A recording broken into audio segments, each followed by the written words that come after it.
Hello, everybody, and welcome back to the Rockers Media Network for another exciting night of Motor City Rockers hockey. I am the voice of the Rockers, Brady Beaton, and tonight the Rockers will look to string a couple of wins in a row as they come off an 8-3 win last night over the Mississippi Seawolves, a banner night for Motor City. First time they've scored 8 goals and their largest margin of victory since December of 2023. A couple of milestones last night as well. Nick Gullo, he played in his 200th career game last night, along with Josh Colton, his 5 points and 2 goals. The 5 points, the high watermark for any Rocker during the 24-25 season, and he netted his 50th career goal. So congratulations to both Nick Gullo and Josh Colton. Hockey Club Venom come in tonight, and these are going to be a pair of pivotal matchups tonight and tomorrow. Right now, the Rockers 10 points ahead of the Venom for that 5th and final playoff spot in the Empire Division. But not only does a win reduce the magic number by 3 for the points the Rockers would get, it would be 3 points that the Venom could not get. So these next 2 games could swing the momentum and all but seal it up for the Rockers, or really bring this race tight to the wire. Last night, HC Venom lost just north of here in Port Huron 4-2. They're going to look to bounce back after a couple of tough ones. This is their 4th game this weekend. They started on Wednesday night, so maybe a little bit of some slow legs from the Venom. Only one change for the Rockers. Ryan Rotundi in. Timur Gavrilovich, he will get the night off. We'll take a break, come back. As always, you'll hear my conversation with head coach Jamison Milam right here on the Rockers Media Network.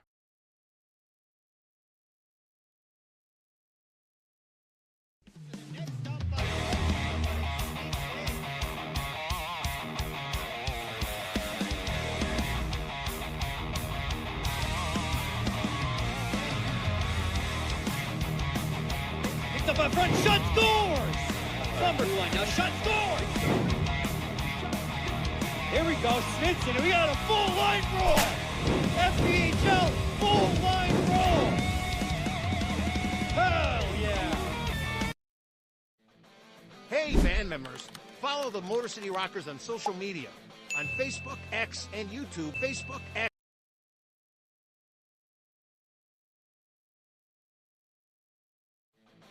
Hey, band members, follow the Motor City Rockers on social media, on Facebook, X, and YouTube at Rockers Hockey. On Instagram and TikTok, find them at Motor City Rockers.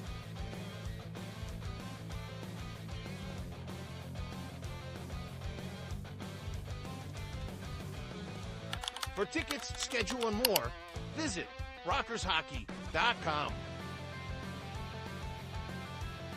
Rock on!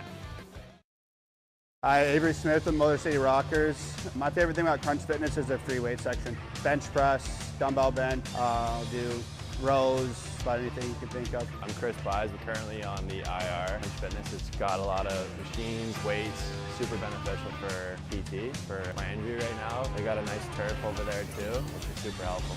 Georges here. One thing I really like about Crunch Fitness is the tanning beds. Rain or snowstorm outside, I don't miss a day in the sun, so I'm always painting my nice bronze color. 106.7 WLLZ. Detroit's Wheels is classic rock that rocks. Metallica, Guns N' Roses, Aerosmith, AC/DC, Pearl Jam. Ozzy. 106.7 WLLZ. Detroit's Wheels. Welcome back to the Rockers Media Network. I'm Brady Beaton here with head coach Jamison Milam. Coach, last night, 8-3 win. Biggest margin of victory in over a year. First time you put up 8 goals in a game since December of 23. Everything just came together last night. It had to feel good, not just at the end of the game, but coming back to the rink today and reviewing last night's film. Has to be a little easier getting up coming here for a Saturday game.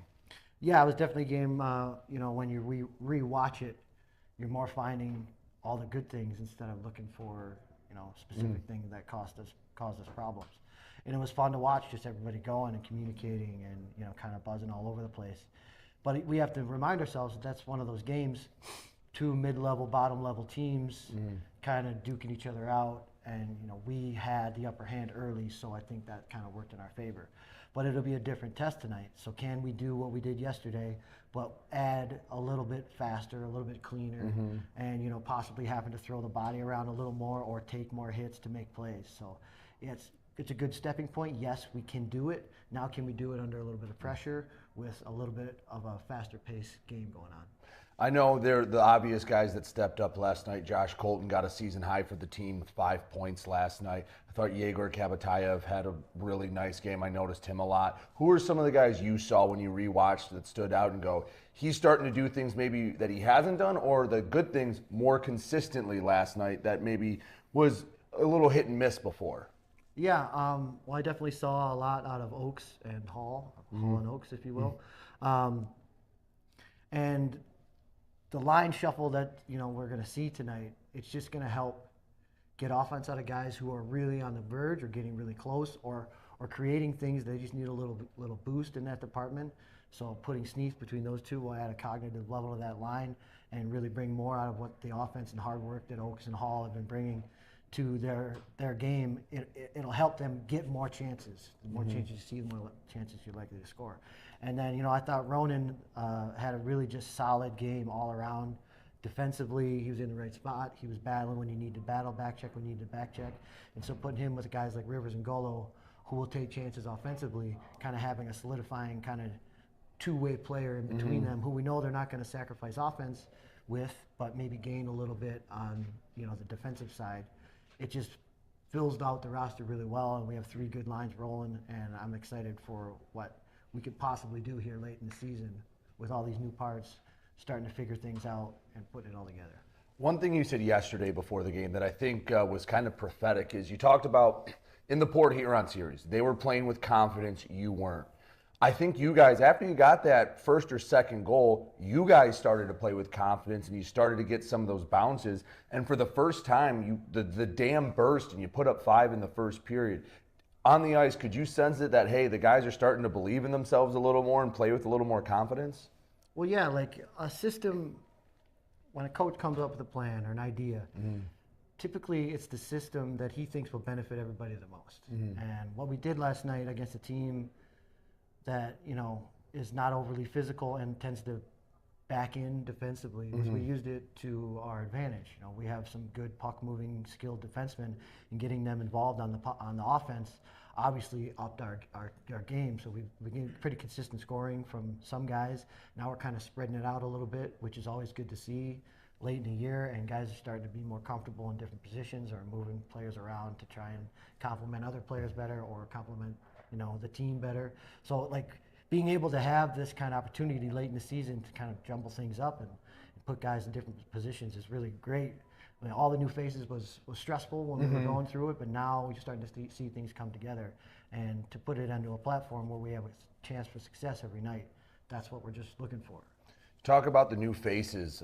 When Mac Diver came in, I thought he seamlessly fit in. And last night, Corey Checo, didn't get a ton of ice time, but comes out, gets an assist, nets his first pro goal. What'd you see from the young college kid coming in his first pro game? I don't think if you knew it, you wouldn't realize it was his debut. No, absolutely. He played a smaller amount of minutes than I'm sure anyone wants to, but what he did with his time had value to the team. He was finishing checks. He was making plays when he had a chance to. He was making good choices when he didn't have an option. So, like, that role that he filled in was perfect. So I don't want to take anything away from that. Moving forward, we're going to put him with more guys that can do kind of the same style of hockey, which is get in there, cause a problem, make a play when you have a chance, but be solid in your skill set. So they're all going to complement each other tonight, and I'm excited to see what we can bring. How do you put a great performance like that behind you in the rearview mirror and refocus up to try to, string a couple wins together, especially a game against the Venom that's going to have big playoff implications that, hey, if you take the next 2 games, that's just not 6 points towards your magic number. That's actually 12 because the Venom are the team chasing you. How do you refocus for really a very pivotal game tonight? Well, there's a lot of ways to look at a hockey game and how it's won and how, what matters. And there's just so many pieces that go into that. Tonight, the message is this is a playoff game. And you gotta, you're gonna have to be in shooting lanes. You're gonna have to make sure pucks get out. You're gonna have to win your one-on-one battles. You're gonna have to let the goaltender see more pucks by battling in front of the net. It's just stuff that you're gonna have to get used to doing if you want to play at the level we need to play at to win every night for 60 minutes. And it gets tiring. It gets, vigorous. But that's why we have extra healthy bodies. If we need to, we can spot somebody in, especially tomorrow being 3-3. So it's a good time of year to be healthy and be eager to, hold your spot in the lineup and, be asked of things that are going to benefit the team and to see it happening. And, tonight's going to be no different, except there's a little bit more on the line. So I hope we can gather that before the game and use that as fuel. Final question for those folks watching at home. Haven't seen you guys play the Venom since November. What can you tell us about this team from New York? Well, I mean, a lot of changes in their room, since then.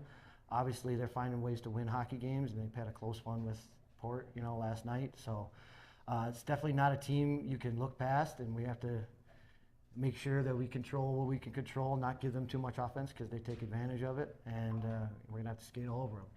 Well, Coach, I appreciate it. Good luck. Let's make it 2 in a row tonight. Thank you. He's head coach Jamison Milam. I'm Brady Beaton. We'll have more right after this here on the Rockers Media Network.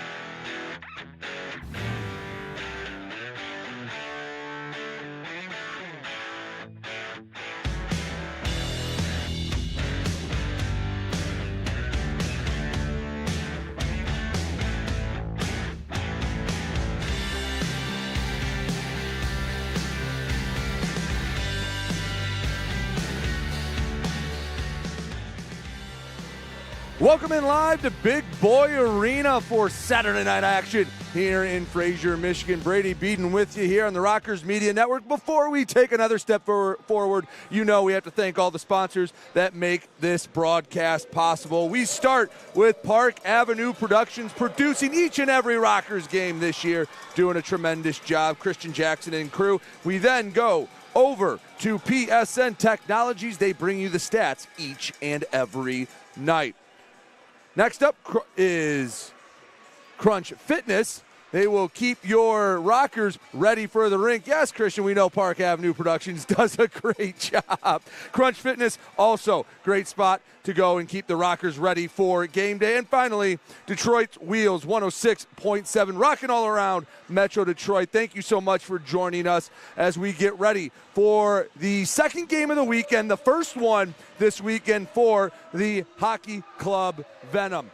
Venom, in the midst of a 5-5. This is game 4 for the Venom. But last night, Motor City, as we talked about, had an excellent night. Let's take a look at some of the guys that stepped up. Eli Rivers was magnificent. He has been all year. Had some beautiful assists, set up Josh Colton for a tap-in goal. Eli has been very solid all year long. The rookie climbing up the charts for highest goal scoring season in Rockers history. Likely has a chance to get to the second all-time. The record, Scott Koash with 40. He's sitting at 24, but a chance to get to number 2. We then go over to Igor Kabatayev. Igor had a very nice night, had a couple goals. Kabatayev, the man from Kazakhstan, lighting the lamp last night as well. And finally, the captain, Josh Colton. He hit a milestone, his 50th career goal in the FPHL, and he set a new Rockers season high with 5 points, the first one in the purple and black to do it during the 2024-25 campaign. Getting ready to take on the Venom, a pivotal matchup for playoff positioning here at Big Boy Arena. Starting lineups have been announced. They're getting ready for the anthem. We will step aside, come back. You're watching the Rockers Media Network.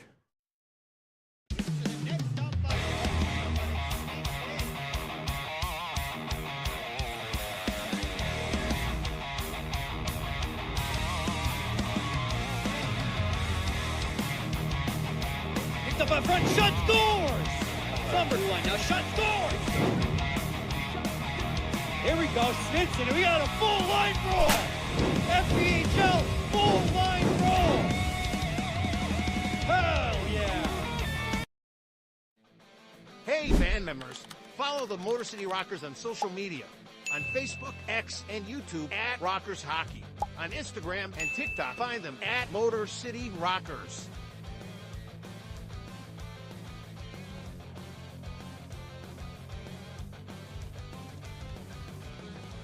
For tickets, schedule, and more, visit rockershockey.com.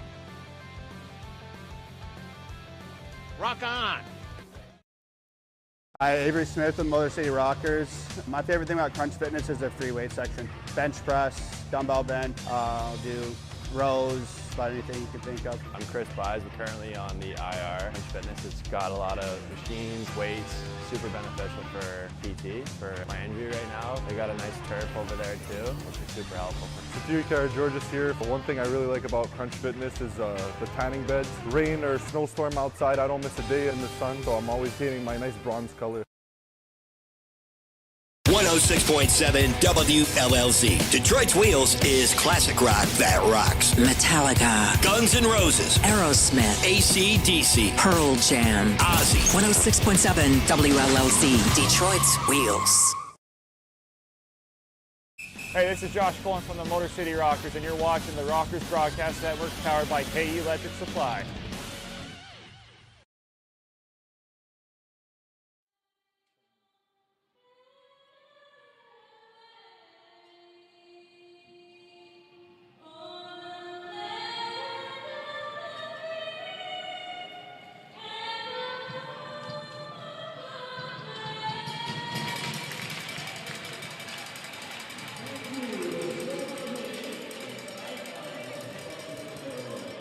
Back here at Big Boy Arena, we get ready for the Rockers and the Hockey Club Venom. Let's first take a look at the starting lineup for your Motor City Rockers. In net for the second straight night will be Rico Gonzalez. And then in front of him on the blue line, Josh Colton, Doug Blaisdell. The forwards will be Ronan, Gullo, and Rivers as the Rockers look to win back-to-back games. A key couple of games for the Rockers against the Venom. Right now, magic number is 26 for the Rockers. If they win today and tomorrow, each win here reduces the magic number to clinch that final playoff spot. Each win against the Venom is not 3 points towards the magic number, but rather 6. When you're calculating that, you have to go the most possible points for both sides, but the numbers reduce not just when the Rockers win, but when the team chasing them, i.e. the Hockey Club Venom, lose. So a win eliminates 3 points for them and adds 3 points for the Motor City Rockers. Couple of ceremonial puck drops. Rockers trying to get back-to-back wins. Again, last night it was a banner day, as well, a lot of firsts this season. First time they put up 8 goals since December of 2023. Same month, they had their largest margin of victory. The first time they won by at least 5 goals since that same month, rather. Rockers looking for back-to-back wins. You have to go all the way back to late December when they knocked off the Dashers in consecutive games to find the last time Motor City was able to lay claim to victory 2 nights in a row.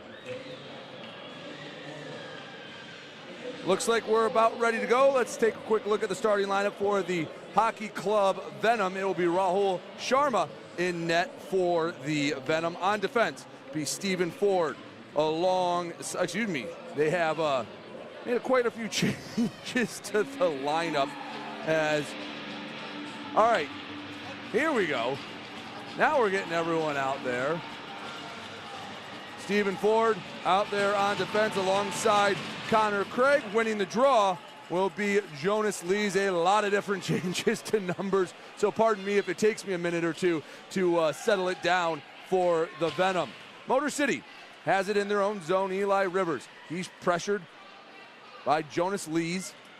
Blaisdell to the far side. Colton ahead to Gullo. He's knocked off the puck.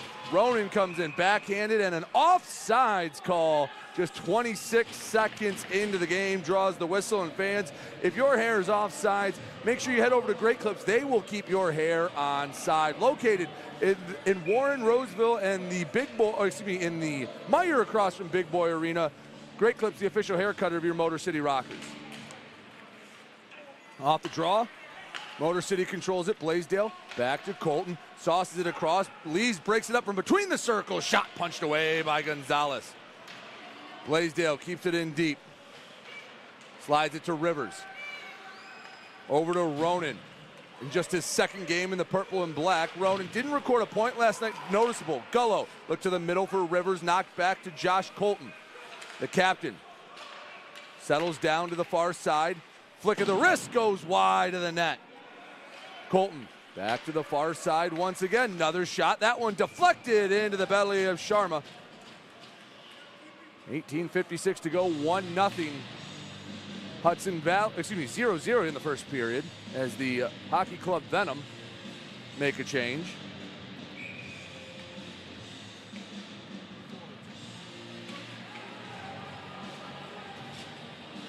I will say, if anyone out there ever has to order jerseys, a yellow or a gold on white, it might sound like a good idea, doesn't work in practice. Stretch pass in the offensive zone, shot saved by Gonzalez. A high quality chance from between the circles. Gonzalez had to make his second tough save of the game. I believe that was Dania Belov. Off the draw, shot goes wide of the net. Back to neutral ice, racing after it, Posar. Oaks. He'll fall back, Posar leaves it to the near side. Pushes it ahead at the blue line. Battle for it, coming away with it. Hunter Hall had it, lost it. Slides in his own end, Hall gets it back. Oaks at the blue line. Puck broken up before it reaches him. And on the near side, Soilis. Along the boards, Hall takes it away. At the blue line, Cody Oaks, a dangle, and it's pushed to the corner. Cody Oaks made one Venom player miss, couldn't make the other. Hall rubs him off the puck, gives back to the point. McGill Diaz, shot deflected. Cody Oaks walks it up, shot altered, and it's at the bottom of the left wing circle where the Hockey Club Venom pick it up and bringing it out of the zone. It's Stavros Soilis. On the near side, shot scores! From a tough angle, beats Ricky Gonzalez short side. And much like a night ago, a quick goal, and the Rockers find themselves down 1-0.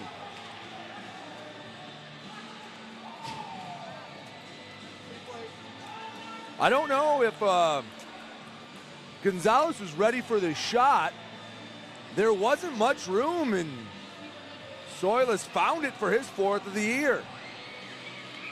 Again, I'll say right off the rip, I apologize if I misidentify a Venom player, but you got red in your colors.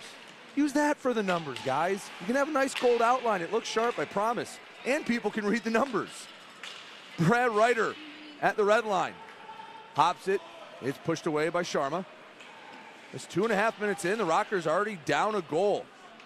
And Rockers found themselves down early last night. They would score the next 6 en route to the 8-3 win over Mississippi. Wells spun off the puck. Back to the red line, Rotundi, far side to head coach Milam. Can't slide it by Stephen Ford. Back to Milam. He fakes the shot, sends it down low. Battle for it in the corner, and it's knocked to neutral ice. Ryan Rotundi wasn't in the lineup last night. He's in for Gavrilovich tonight. Wells rings it around the boards. Ronan at the half wall. He was triangulated by 3 different white sweaters. Bang pass ahead to the near side. Belov into the offensive zone, shot deflected into the corner, pops out to Nick Gullo. Gullo leaves it back. Rivers dissects the defense, gives to Colton, return feed, a little too hot for Rivers to handle. He has to race it down on the near side, pushes it ahead. Back to a Venom stick. Diagonal dump in was off the mark. Colton will have to take a slow skate back to his own end as icing the call. Venom with the 1-0 lead, Soilis with the goal.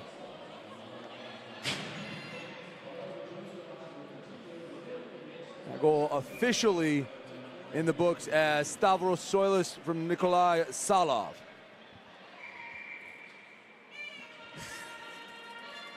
About 2 people knew the draw was coming on the far side of the ice. Everyone was ready on the near side. I think the only ones that realized it were Rico and is that Blaisdell out there with the puck. It is. He flips ahead. Battles for it on the far boards. Blaisdell to the middle, Rivers. Short feed ahead. Here comes speed, Ronan. Feed to Rivers, broken up. Ronan battles for it. Stick went flying. Rivers recollects behind the net, but he's knocked off the puck, and the Venom working their way out of the zone. Here comes Soilis on the near side. Blaisdell racing for it. Guides Soilis into the boards. Blaisdell still being pestered. Backhands it to the far side.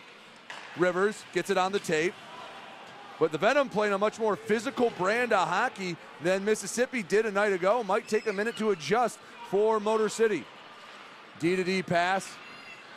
Rink-wide feed into the offensive zone. Hall, backhands, Gullo. He's knocked off the puck, and the Venom are doing a nice job muddying up the waters. McGill-Diaz shot, punched away by Sharma. Puck bounces to the middle. Kicked out near side. Along the near side boards, McGill-Diaz, far wing. Walking it up, and the shot is gloved. Mac Diver, just a flick of the wrist from outside the blue line. 15:02 left in the first period. 1-0 HC Venom with the early edge.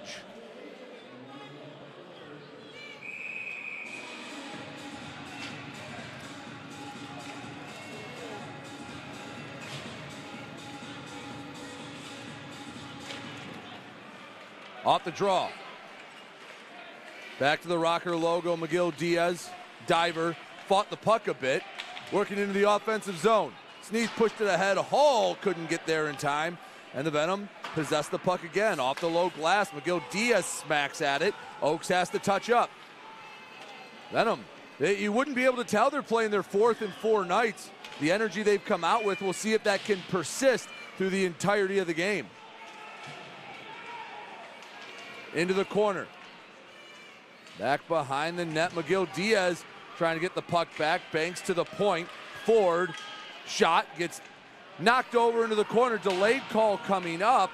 And Motor City going down a man. It will be an interference call on the Rockers.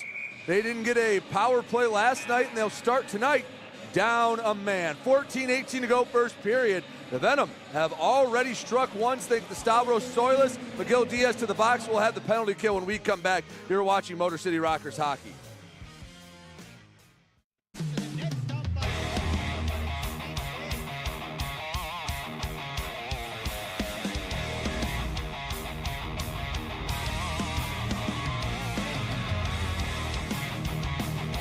Picked up in front, shot, scores! Number one now, shot, scores!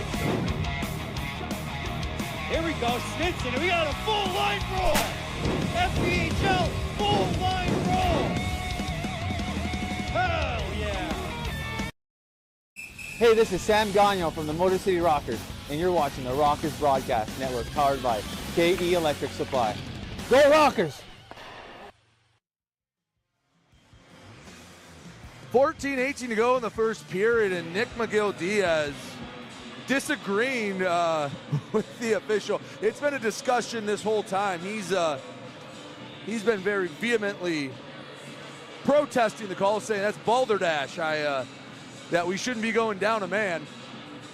But with 14:18 to go in the first period, already up a goal, HC Venom will go on the man advantage. Rockers go on the penalty kill. Milam in the corner. Gets it ahead, Sneath. He looks for Rivers, flips it. Rivers wheeling forward in the corner. Puck will beat him to the boards. Rivers trying to keep it in deep. Everyone else waiting back. Rivers trying to kill as much time as possible. 25 seconds into the man advantage for the Venom. Up the near side, Fisher has it on the backhand. Backhands it along the boards to the point. Touches it to the hash marks. Puck hopping around in the corner. Milam battling a couple of different Venom players. Rink wide feed, finds Fisher. Shot saved by Gonzalez. Sneath was going to take a whack at it. He let Rotundi slide it, couldn't get it past the blue line. 1:07 to go on the McGill-Diaz minor penalty. Craig. Down low, Fisher battles with Rotundi. Far side, knocked back by Butler. From the point, shot doesn't make it through the congestion, or did it? Oh, somehow it ended up with Gonzalez. I don't even think Rico knew he had the puck. 13:10 to go first period, 53 seconds to go until Nick McGill-Diaz comes out of the box. Rockers were perfect on the penalty kill a night ago. Hoping to continue that trend. Venom only had 4 players out there. I'm not going to argue if they want to handicap themselves. Salov off the draw. Puck hops around, back to the point, kept in the zone. Shot, punched up into the netting. Gonzalez saw it through all the traffic, and down to 46 seconds left to go on the power play.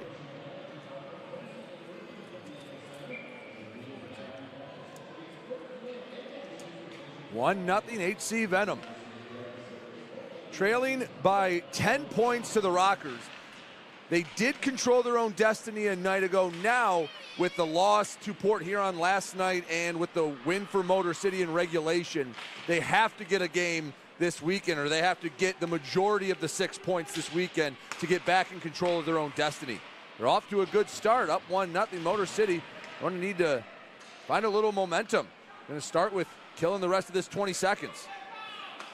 Panovanov shot is paddled and covered by Gonzalez. Down to 17 seconds in the penalty kill.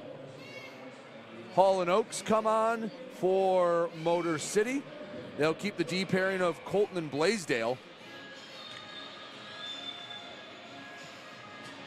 Big Hunter Hall will take the draw.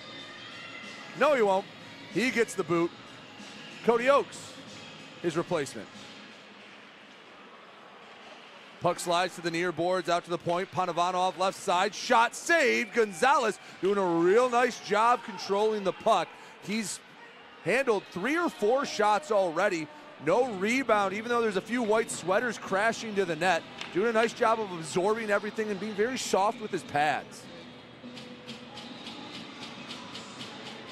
Nick McGill-Diaz, 10 seconds until he's released from the sin bin. Off the draw, Sneath gets the win. And Hall was working down the ice. I think they were trying to clear it. It hit his backside.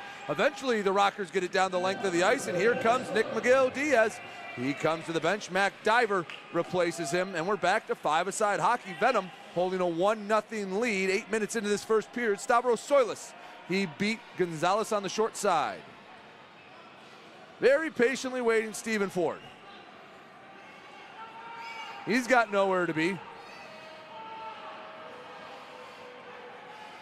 Patience is a virtue, and eventually a 2-line pass to center ice. Fisher, left side, drops it off, returns, no, broken up by McGill-Diaz. Ringing around the boards, ends up with Butler, back to the point, throws near the net, missed high and wide. Puck comes to neutralize, Sneath battling for it. Hops on the tape of Cody Oakes into the offensive zone. Oakes across, Hunter Hall, backhand, and it's just kicked away by Sharma. A second look, the shot hit the post, and somehow Rahul Sharma ended up on top of it. I do not know how that puck did not end up in the back of the net. Let's take a quick look at this. Sharma all over the ice. The fans behind the net thought for sure the Rockers had evened it up.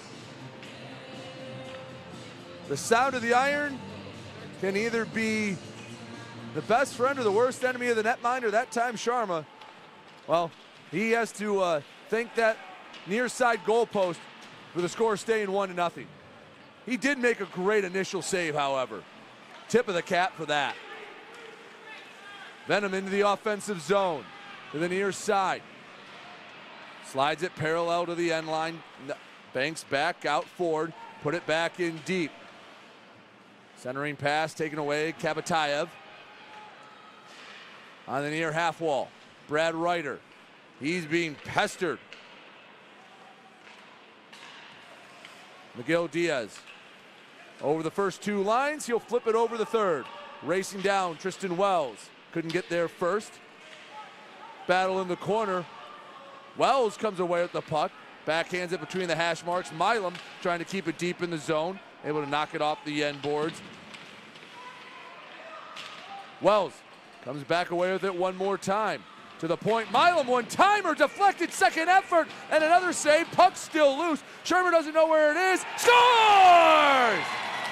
Yegor Kabatayev, and the Rockers even it up midway through the first.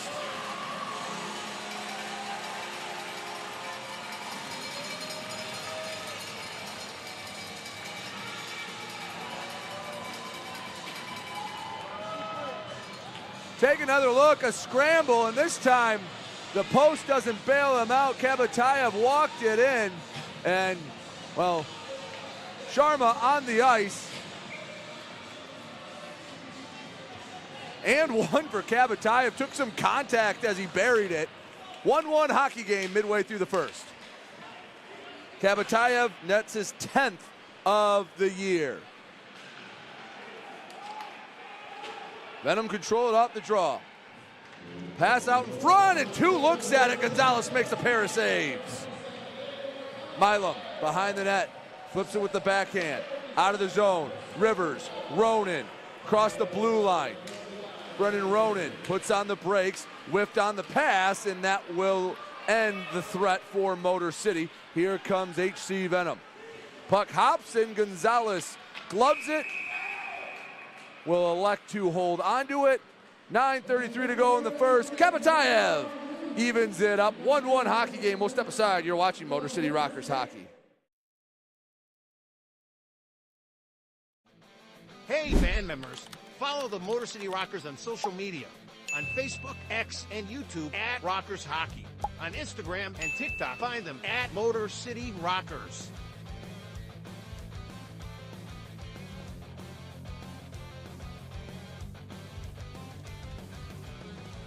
For tickets, schedule, and more, visit rockershockey.com.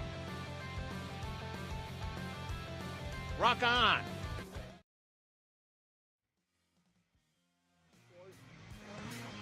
One here in Fraser. Let's take a look at what's going on around the FPHL. Columbus and Carolina tied at 1. Danbury with a 2-0 lead over the Dasher Hockey Club. Port Huron strikes first against the Seawolves. And Baton Rouge, Blue Ridge, Binghamton, Watertown yet to net a goal. Officially, that last goal by Yegor Kabatayev, assisted by Tristan Wells. So the birthday boy gets an assist on his birthday.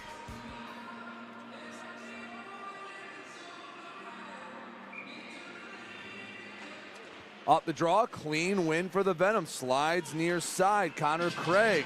Shot deflected, second shot got by, Gonzalez just wasn't on net. Another shot from the point, tipped into the near corner. Rotundi battles for it, slides out near side. Rivers, outstretched stick, couldn't get it over the blue line. Rebound off the end boards, and a lot of threatening looks, but not really any shots so far for the Venom since the timeout. Back behind the net, Ryan Rotundi. Backhands to Ronan.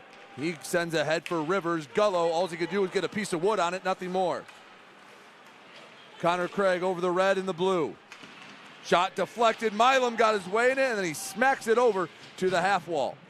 Rink wide feed, Panovanov. Pass altered. Gullo pitchforks it ahead. Rivers battling. He comes away with it, and he lost the puck. Gullo couldn't keep it in the zone. Gullo gonna head to the bench. Spending a lot of energy trying to keep that rush alive. Soilis into the corner. He's battling with Blaisdell. Soilis goes down to the ice. Two black, two white jerseys poking and prodding at the puck. Eventually comes away on a rocker stick. It's Hunter Hall over the red line. Has to put on the brakes. Hall into the offensive zone. It's Oakes. Brings it in close. Oakes shots. No, it's still in front of the crease, and the Venom get it out of the zone. 7:53 to go, first period, 1-1 hockey game. Soilis and Kabatayev, the scorer, shot and a save by the chest of Rico Gonzalez. That's the 13th shot for the Venom here in the first period. And if you didn't know that the Venom were in the middle of a 5-5, this being the fourth leg of that stretch, at least here in the first, they're playing with some energy. They're playing like that because they understand just how important these pair of games are. Back linesman didn't like what he saw, and I believe we'll get a new white sweater in there. Salov got the boot and had a new sweater in there. I believe that was Lee's, although I have to double check. Again, hard to read those uniforms, especially when they're tucked in so tight. There's Yelensky's, excuse me.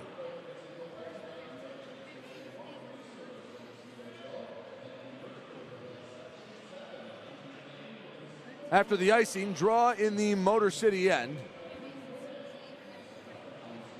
Kabatayev to take the draw for the Rockers. Kabatayev, clean win. He'll shepherd it out of the zone over all three lines. Kabatayev leads for right, or no, takes it in deep. Kabatayev to the far side. Takes a trip around the ice. Pass broken up.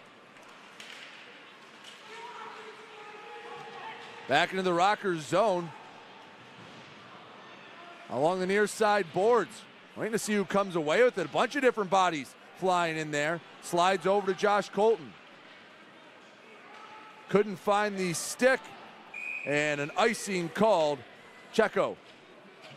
First shift tonight. The rookie scored his first pro goal. Recorded his first assist as well in his debut last night. And a guy that didn't get a ton of minutes, but he made the most of them.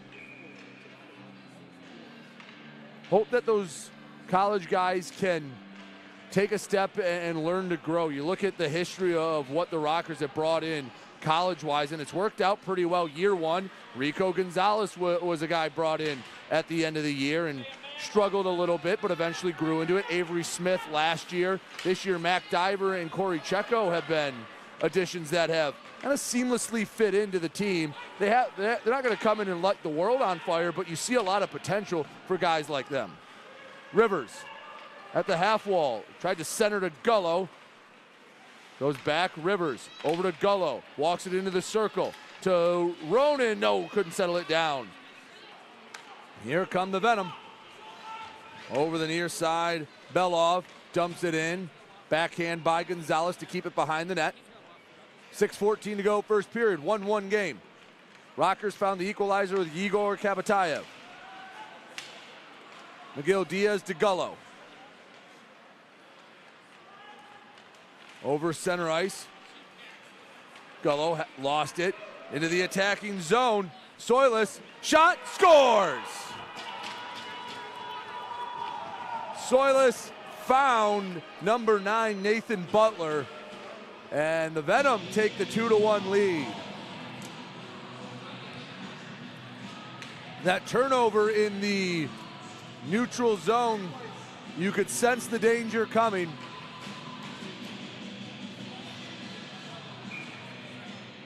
And Butler beat Gonzalez second time in the period.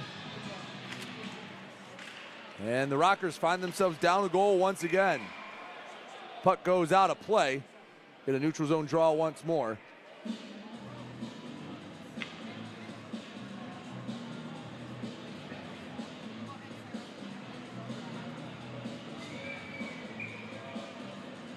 Draw near the Venom blue line.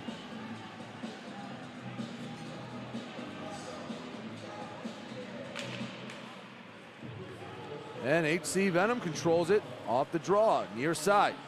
Connor Craig banks it ahead. Rotundi got in the way, and an offside call will bring it back to neutral ice. Your sides are a little off. Great Clips, keep your hair on side. You can find them in Warren. Great Clips, the official hair cutter of your Motor City Rockers.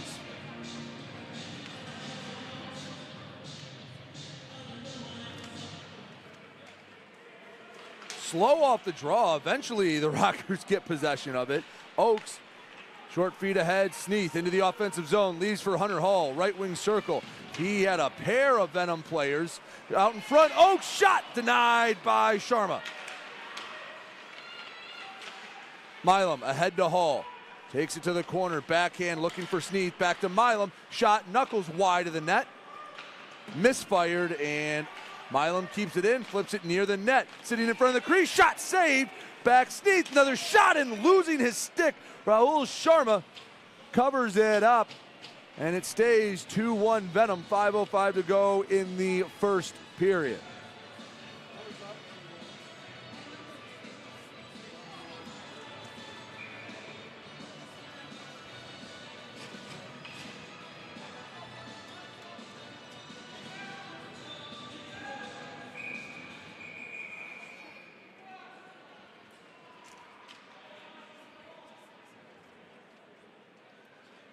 Kabatayev gets kicked from the dot. Ryder, the replacement, gets the win. Blaisdell off the end boards. Slides to the corner. Kabatayev over for it. Knocked down, kept in the zone. Tristan Wells from the point on net. Doesn't make it to the net. And the Venom on the counterattack. Left wing circle. Shot saved. Rebound. Saved again. And on the near side, Motor City trying to bring it to safety. As the Venom, they can strike quickly. Kabatayev looking for number 2. Brings it in, lifted it just high and wide. Tried to go the short side corner. I like the idea. He was cut off. Just didn't quite have enough touch on it. Chipped ahead by Fisher. Blaisdell, first one there. Hammers it along the near side boards. Ryder intercepts. To the near side, Blaisdell, the D-man. Over the red line, he runs out of real estate, slides it towards Sharma, and he covers it up. 4:05 to go in the first period. HC Venom back on top. They lead it 2-1. Don't go anywhere. You're watching Motor City Rockers hockey. Hi, Avery Smith with Motor City Rockers. My favorite thing about Crunch Fitness is their free weight section. Bench press, dumbbell bench, I'll do rows, about anything you can think of. I'm Chris Buys. I'm currently on the IR. Crunch Fitness, it's got a lot of machines, weights, super beneficial for PT, for my injury right now. They got a nice turf over there too, which is super helpful. Superior Georges here. But one thing I really like about Crunch Fitness is the tanning beds. Rain or snowstorm outside, I don't miss a day in the sun, so I'm always painting my nice bronze color. 106.7 WLLZ. Detroit's Wheels is classic rock that rocks. Metallica, Guns N' Roses, Aerosmith, AC/DC, Pearl Jam, Ozzy. 106.7 WLLZ, Detroit's Wheels. Back here on the Rockers Media Network. Still have a few more home games left tomorrow. Learn to Skate Night. And we will welcome all the Learn to Skaters. Italian American Heritage Night on the 28th, and then Fan Appreciation Night for the final home game on April 12th. Right now, 2-1. HC Venom on top in a pivotal pair of contests to help decide that 5th and final spot. And now they are bringing over the game sheet to the Venom bench, as they're looking, I believe they're checking numbers, or so there's a 56 on the ice, but as I once thought, I wasn't crazy, we don't have a 56 listed. Now, Jersey Gus is listed on the game sheet without a number. So I'll find out. He's wearing 15. Let's see if we find out who the mystery man is.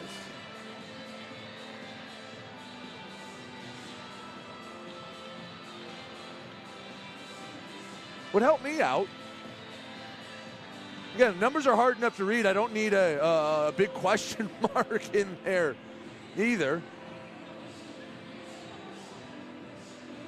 So now the question is there any penalty attached with having an incorrect score sheet? and it doesn't look like there will be any consequences off the draw. So Frank Steinway, the one wearing 56, he's listed as 22. The puck goes into the stands, 3:54 to go in the first, 2-1 HC Venom. So just a small peek behind the curtain.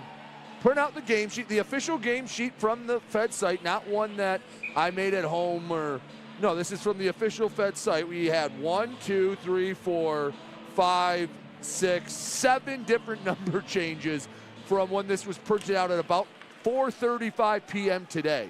So again, I apologize if I get if I'm slow to a number. Rivers, his pass deflected. Diver not on the same page as Gullo. You could see him look skyward. He was a little upset. He thought Gullo was going to zig. He zagged instead. To center ice. Into the offensive zone. McGill Diaz playing physical, rides him into the boards. Diver behind the net.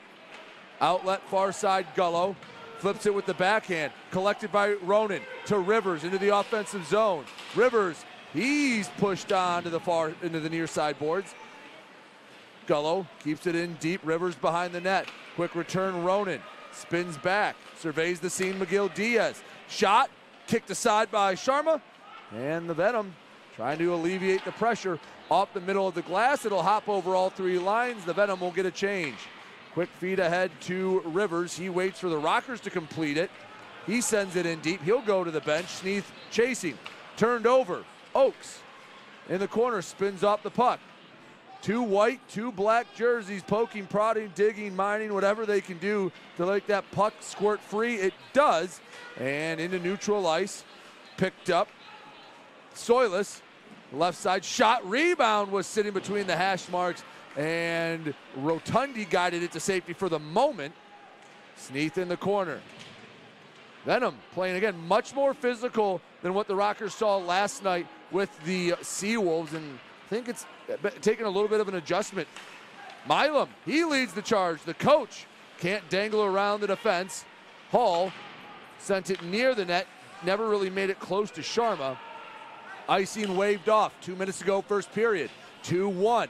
Venom leads Motor City. Around the boards, Oakes will touch it. Here comes Ryder racing after it. He battles with Ford, but the Venom bring it out of their own zone. Salov. Bottom of the right wing circle. He had it poked away by Blaisdell. Didn't have to do much. Salov stick handled himself into submission. Wells. Rink wide saucer. It's knocked back towards the Rocker blue line. Far side Colton. Ahead to Wells. Got a piece of it. And Kabatayev and Wells will chase after it. Venom pick it up. Near side Ryder the one to collect. In the corner. Looking for the centering pass. It's chipped all the way back to the Motor City end. And the Venom will get some fresh legs out there. 1:10 to go. First period. 2-1. HC Venom lead. Wells. Shot. High and wide. Into the corner. Slides along the half wall. Into the neutral zone. Venom can attack with speed. Jelenski's goes back to the red line. Resets. Ryder picks off the pass. Ryder on the attack using his speed. Right wing circle. He goes down. Arm goes up. Play goes on. And the Venom will touch up. And with 43 seconds to go in the first period, the Motor City Rockers will get their first power play, not just of the night, but of the weekend. And the power play powered by Continental Electric Products. Proudly made in Michigan, they provide power solutions to industry. Continental is a premier partner of your Motor City Rockers. Down a goal, prime opportunity as they send Connor Craig to the box. Sneath, Gullo, Rivers, Milam, and McGill Diaz, the power play unit trying to find the equalizer. Gullo, right wing circle, brings it down low. Rivers takes his time. Finally, pressure comes. Back to Rivers in the corner. Surveys the scene. 27 seconds till the intermission. McGill Diaz walks it up. Shot deflected, loose, and it's cleared at least to neutral ice. The Venom don't need to get the rest of the 1:35 off the clock. They just need to get the next 15 seconds gone. Milam in his own end. to Rivers. Guides it into the zone, 6 seconds. Rings along the boards, 4 seconds. Venom, tried to keep it along the boards, nearly slipped to Rivers. And after a period of play, it's 2-1 Venom. And a little bit of extracurriculars before we go to the locker room. High-flying first period. The Venom strike first and last with the Rockers having a goal sandwiched in the middle. 2-1 Venom on top. We'll come back, recap the first period when we return. You're watching Motor City Rockers hockey.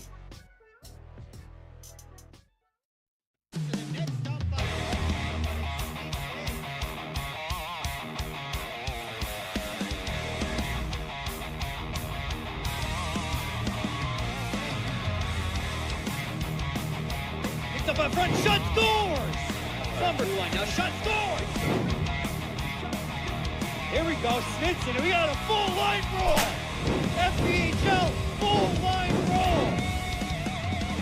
Hell yeah! 106.7 WLLZ. Detroit's Wheels is classic rock that rocks. Metallica, Guns N' Roses, Aerosmith, AC/DC, Pearl Jam, Ozzy. 106.7 WLLZ, Detroit's Wheels. Hey, this is Josh Cullen from the Motor City Rockers, and you're watching the Rockers Broadcast Network powered by KE Electric Supply. 2-1 Venom leads Motor City here at the intermission. Stavros Soilis and Nathan Butler for the Venom, and Yegor Kabataya for Motor City. Venom outshoot the Rockers 17-14 in the first intermission, or the first period. 2-1 here at the break. And as we step aside, we'll keep it here for some of the figure skating action in between the first and second period. But the Rockers, they trail 2-1 in a key matchup here for postseason positioning. We'll keep it right here. I'll step aside. Venom lead it 2-1. You're watching Motor City Rockers hockey.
Hey, what's up, everybody? It's James, your Motor City Rockers in-arena host, back again with another 5 minutes in the box. This time, we're joined by Eli Rivers. Eli, thank you so much for taking the time to sit with us. Yeah, no How's problem. it going, man? Good. Good? Yeah. So, you've been like one of the leading scorers on the team. How are you feeling about the season? It's been going well. Obviously, been getting a lot of opportunity here. So it's been good for my confidence, kind of to play in a bigger role and you know, be needed on the offensive side of things. So it's been good. Just hoping we can finish out here and find our way into a playoff spot. Yeah, absolutely. Yeah, I mean it's going to be tight towards the end of the season. We still got half the season to go, so still plenty of time to get those points. But let's talk about like your journey through hockey. Like, where did you start from? I don't think, are you local to Michigan? No, I'm not local. I'm from Vermont. Vermont? Okay. Yeah. So I grew up playing. I started when I was like 2 years old.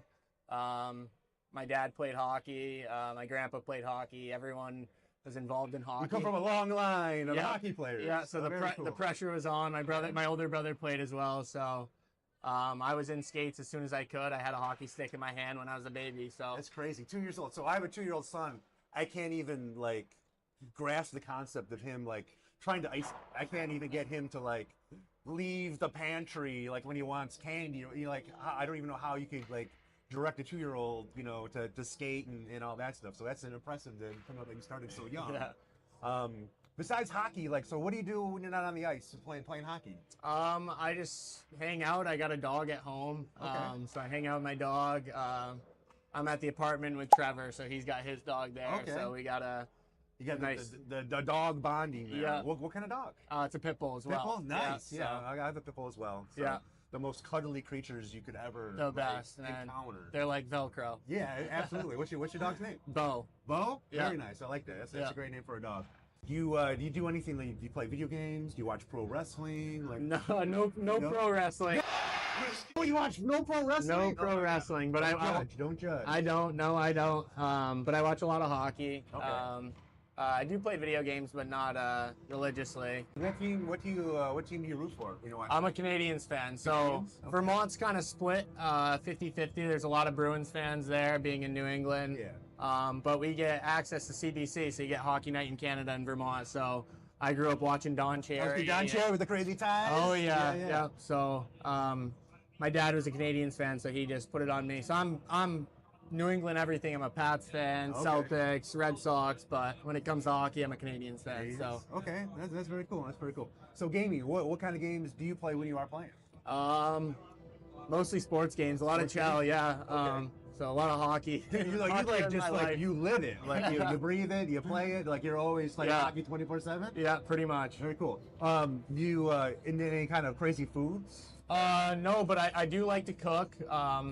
When I was in college, I realized I had to stop just heating stuff up in the microwave and learn how to. That's the best stuff though. Like the cheap stuff that's all just preservatives and chemicals. I'm a chemical food guy. Like I love fast foods and like. Trust me. I get my red 40 in me. Don't worry. Okay.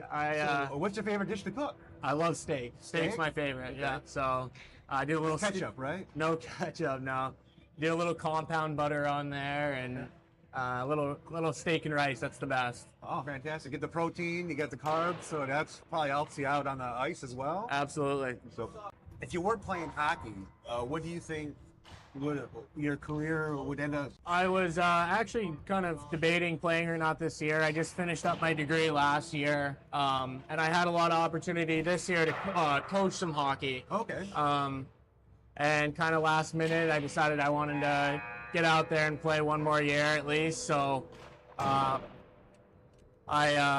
started in Columbus this year. I'm not sure if you know that. And then I ended up coming here. But honestly, if I wasn't playing, I'd probably be coaching. So you still got hockey. Hockey's in your DNA. Like you said earlier, you come with a long line of hockey players. So Eli, thank you so much for taking the time to sit and chat with me in the 5 minutes in the box. Anybody you want to say hi to? Anything that you want to add? Say hi to my brother because I know he's watching. He was begging me to do one of these. So. Oh, there we go. Yeah. Cam, your wishes have finally come true. So that's it for this edition of 5 minutes in the box with Eli Rivers, and we'll talk to you again next time. Thank you. Thank you, man. Appreciate it. Appreciate it.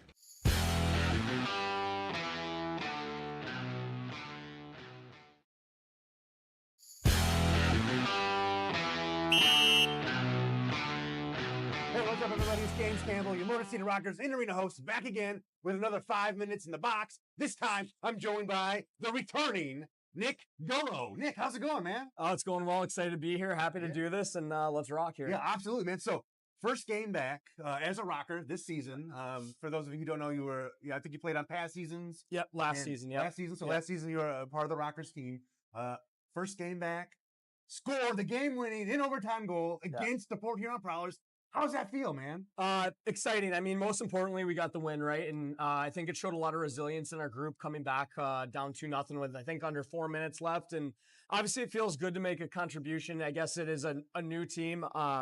Just to come in, help the boys get a win, right? Kind of solidify yourself, let them know you're here for the right reasons. And like I said, it got us the win, and that's most important. I feel like it's got to feel a little extra special. A, returning to the team. And B, I believe you came from the Dashers, who haven't been doing so hot this season. Yeah. So to actually record a W on the team you're playing for had to absolutely feel good as well. So some of the fans that are new to the Rockers, can you tell me a little bit about your hockey journey? Like, where are you from? How did you get into hockey originally? So I'm from Rochester, New York. And I actually grew up, my uncles were playing hockey, just like recreational, like men's league or whatever. And from what my parents tell me, I was walking at about 9 months, and then they had me on skates at 1.5 years.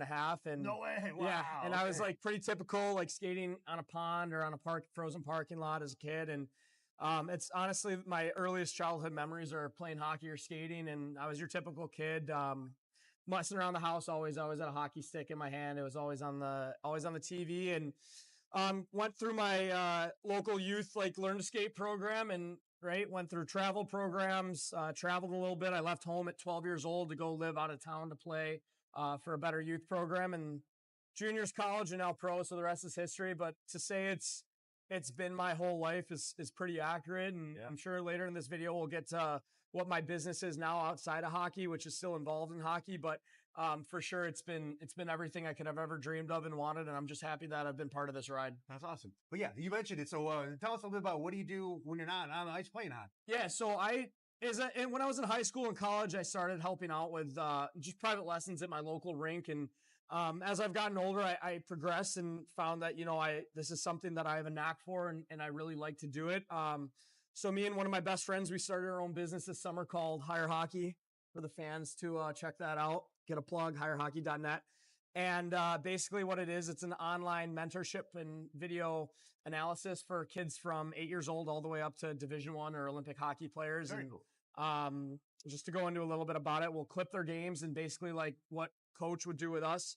We're going to go over film with them and, you know, kind of help them on the journey their journey that we took and just spread our tutelage to them. Oh, very cool. Like passing some of the knowledge down to the younger generation. Yep. And then obviously we do on ice stuff with them in the summer too, but while we're away playing our seasons respectively, it's a way to keep in contact and help the next generation of future players. That's awesome. That's awesome. You can kind of give back and keep the hockey alive in the youth. Because I feel like a lot of times now, like kids are more focused on like video games and being like influencers and stuff like that, and less about like being outside, being active and playing sports. So that's awesome. And what's cool about it too is everyone says hockey's 90% mental and 10% physical. Well, everyone always teaches the on ice or the physical part, right? Where with us at Hire, we've really dove into the mental aspect of it and mental conditioning and therapy that goes on with athletes of all different ages, right? You have teenage kids who are going through God knows what with changes and kids trying to get committed to schools, or maybe they're finding out that their parents want them to play hockey and it's really not for them. So there's so much more to the mental side, and that's kind of what we focused on. So it's really exciting. It's going incredibly well. And, I hope everyone comes and checks out the website. Oh, that's awesome. That's very cool. Hobbies, man. What do you do hobby-wise? Obviously, you're playing hockey. You're mentoring, the youth with hockey. What do you do like that's not hockey related? I don't know if this really counts. I went to school for exercise science and kinesiology, so I got my strength and conditioning degree. Okay. So I coach as a sport performance or sport specific type gym. So we're working with athletes, again, boys and girls of all different ages, all different levels, all the way up to Olympic athletes. So I do that a lot. I guess that's somewhat related to hockey. But other than that, I like to hike a lot and kind of just go walking, like not anything like mountain peaks, but just walking through trails and stuff like that. Cool. If you like the outdoors, that type of stuff. That's funny because Rico Gonzalez, we sat down and talked, hiking was one of the things that he enjoyed doing as well. Yeah. What's the coolest place you've hiked? Coolest place I've hiked? There's like some wildlife refuge in western or more central New York. It's called Montezuma, and it's pretty cool. It's just like a big marshland, but there's some forest to it, and you can see like, and I'm kind of nerd out with this stuff. You can see like over 100 to 200 different species of like birds and animals in this wildlife refuge. Are you a bird guy? A little bit, yeah. So my mom worked. Never would have thought. You're a bird guy right here. We got gardeners, we got bird guys, you got it all. My mom worked at the lab of ornithology for Cornell. So for those of you who don't know, the ornithology is the study of birds. So that's what I would have assumed. I didn't know that for sure, but so her job was basically to monitor certain species of birds that might be common or foreign, and just kind of study their behaviors and stuff. And she was doing that when I was a teenager. So whether I was reluctant or not, she dragged me out on trails with the big binoculars and telescopes, and I kind of found that was kind of cool. And I don't nerd out too much on it, but I know a little bit more than your common person. So it's kind of cool. Do you have a favorite bird species you'd have to share? No, nothing crazy. No? Nothing. Okay. No, a duck. Definitely a duck. Just a duck. Yeah, okay, for sure. Just a plain mallard duck are my favorite. Mallard duck. I want to own a duck, so if anyone's selling a duck, contact me. I'll buy your duck. Really? So my girlfriend and I would love it. It'd be fantastic. I have a friend who has 2 ducks as a pet. Let us know. We're looking to house a duck. So that's very cool. But, yeah. I'll put some feelers out for you. Yeah, see what we got out there. So being from New York, who do you root for in terms of like pro sports? Football, hockey? Do you have some favorite teams? Well, this is very soft subject right now. I'm a diehard Bills fan. So I mean, look at all you Chiefs fans out there. We know you're cheating, right? We know that. You can agree to it. The NFL's rigged. Everybody knows that. The NFL is rigged. Yeah. No, that one hurt. We're still mourning, so please give us our space and time. But diehard Bills fan. I have jumped through a couple tables before. I'm okay. Oh, you're part of the Bills Mafia right here. Bills Mafia right here. Yeah, one of them. Quiet guy off the ice, but sometimes I get a little wild there. Hockey's weird. So I grew up a Sabres fan, but now I know so many players who play that I grew up training with or whatever that are in the NHL that I'm personally friends with. I'm more a fan of them. So you're more of a fan of players specifically. Correct, right? I want my friends to do personally well. So if they're on X team, like yes, I want that team to do well. I think deep down, sure, I'm still a Sabres fan. But so you pick favorites, like if you have 2 friends that are playing on opposite teams going against each other. Well, you flip a coin, we'll see who can get me the coolest stuff after. Well, perfect. Right? Hey, you got to go your perks, and then actually, my family. and myself are diehard Yankees fans. Like ask any of the guys in the room, I'm a diehard Yankees fan. Everybody knows it. That kind of hurts me a little bit. Does that sting you a little bit? A little bit. You know, Detroit Tigers, you know, the whole team. So. I went to a Tigers game last year on my tour of duty here, so that was pretty cool. Did you enjoy it, I hope? I did. It was cool. We went opening day, actually. Oh, that's a good one to go to. It was really cool. Like that whole little block as long as downtown. It's not freezing cold. No. Was it the year that was like No. It was legitimately like 80 degrees last year. Oh, nice. It was like almost too hot. So. Nice. But it was cool, It's never too hot. Still trying to get go to the LCA to see the Wings play, so I'll make sure to do that. Absolutely, have to get you down. Yeah, for sure. Nick, anything else you want to add? Anything you want to say other than check out? Yeah, check out Higher Hockey. We'd love to work with you guys and stuff, and also just keep coming out and supporting the boys. Friday night was awesome, having that crowd and being able to get a win. And whether you guys believe it or not, the crowd does make a big difference to us. So keep coming out, keep supporting. We'll keep climbing the ladder here to make that playoff push late in the season. Awesome. Nick, thanks so much. I appreciate you taking the time. Thank you. Thanks Appreciate it. Yeah, no problem, man. Thank Good you, luck the guys. rest of the season. Thank you. And we'll send things back over to the broadcast booth powered by KE Electric Supply. Check it out.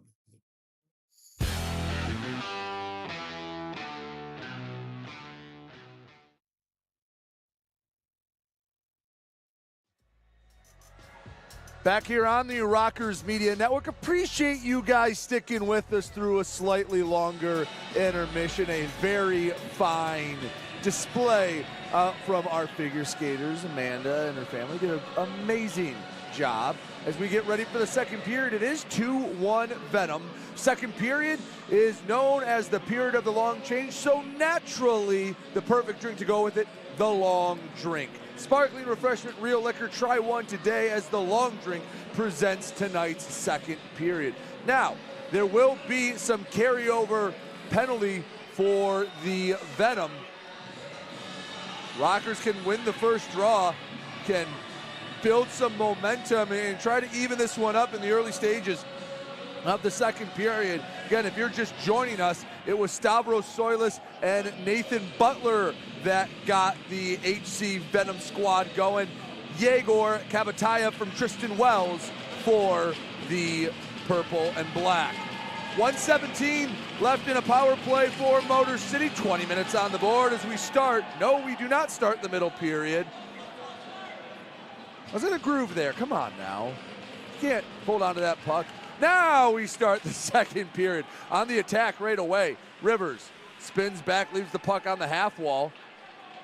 Holds onto it, left wing circle. Rivers on the fresh seat, had it knocked away.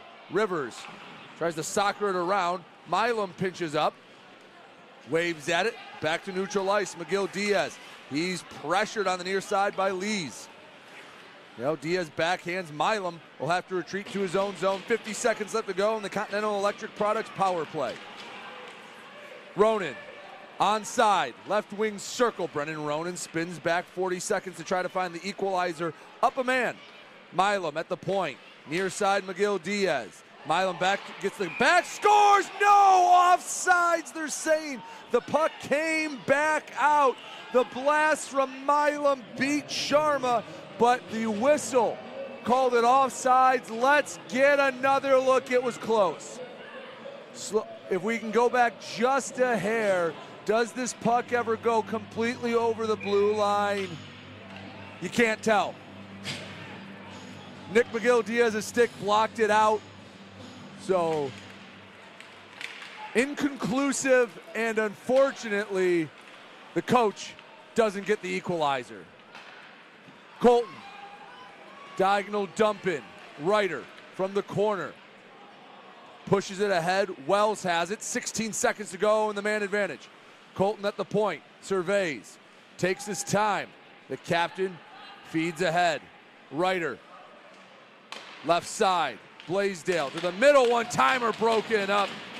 That was a heck of a job by Nathan Butler, and out of the box and back to 5-on-5 hockey. 18:38 to go, second period. 2-1 HC Venom on top of the Motor City Rockers. These are the only two teams that playoff fates are not decided. The teams above them are locked in. The one team below them in the Dasher Hockey Club, they have been eliminated. These are the two squads fighting for that fifth and final Empire Division playoff spot. Blaisdell can't put the puck deep in the zone, hops back to neutral ice.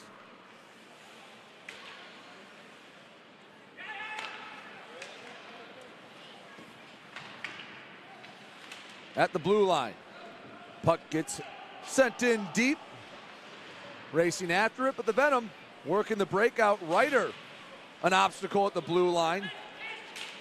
Belov gets by him, and Oakes intercepts. Looks for Hall. Hunter Hall races after it into the corner, but icing called. Pardon me. As we go back down to the Rockers' end. 17:42 to go in the second period. 2-1. Venom on top. No one sponsors the icing, unlike offside.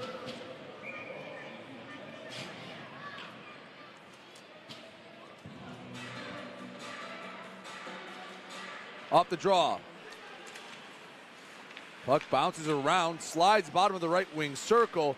Backhands to the near side. Stephen Ford comes away with it. Down low, Ford behind the net. He fought the puck a bit. Over to the boards to the point. Rink wide feed goes back to neutral ice. Oakes was bothering Kinski. They were offsides. They had to touch up. 17:16 to go, second period. Venom lead by a goal. Rockers controlled the play here in the power play. Since then, it's been a minute or so of neutral zone, neither side with really much attack. Venom shot saved by the center of the chest of Rico Gonzalez.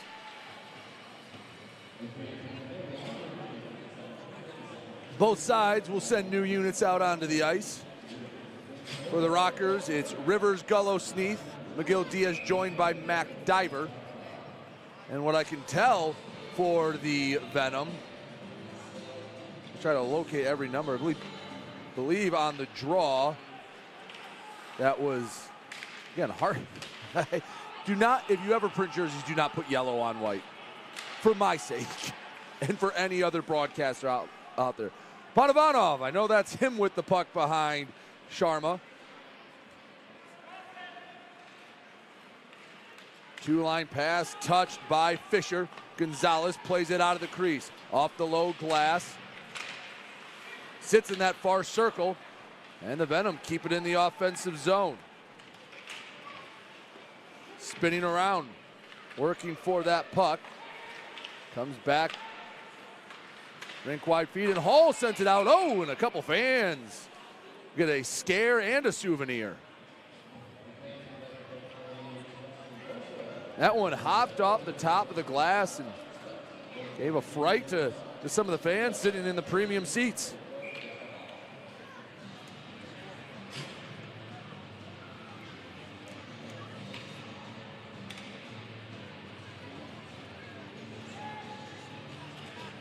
Clean win off the draw for the Venom. Shot, save, far corner. Picked up. Venom stay on the attack. They're controlling the pace of the play now. Diver pokes it loose. Checo off the middle of the glass. Kapatayev raced after it. Ringing it in the boards. Coming over Fisher. Has it in his own zone. Banks it off the end wall. Past Checo. By McGill Diaz. And icing the whistle. 15:44 to go in the second period. 2-1 HC Venom.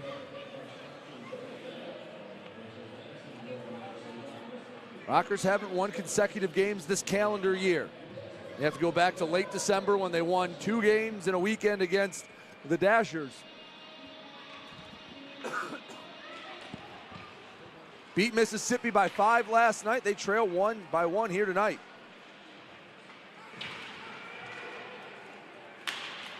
Puck hops into the Motor City end. Diver backhands it outside the blue line. Back into the Venom end only for the moment. Over to the right side, Fisher. Excuse me, that's Craig. Back behind the net. Craig on the forehand, centering feed between the hash marks. Saved by Gonzalez. Best look of the period yet. And Rico stands tall, keeps it at 2-1.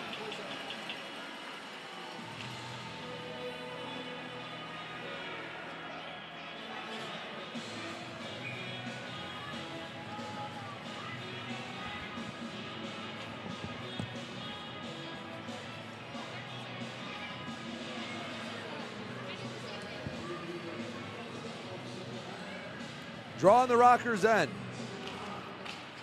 Clean win for Motor City. Colton couldn't get all of that pass. Jelensky's shot was wide, gloved anyway by Gonzalez. Will do the draw all over again.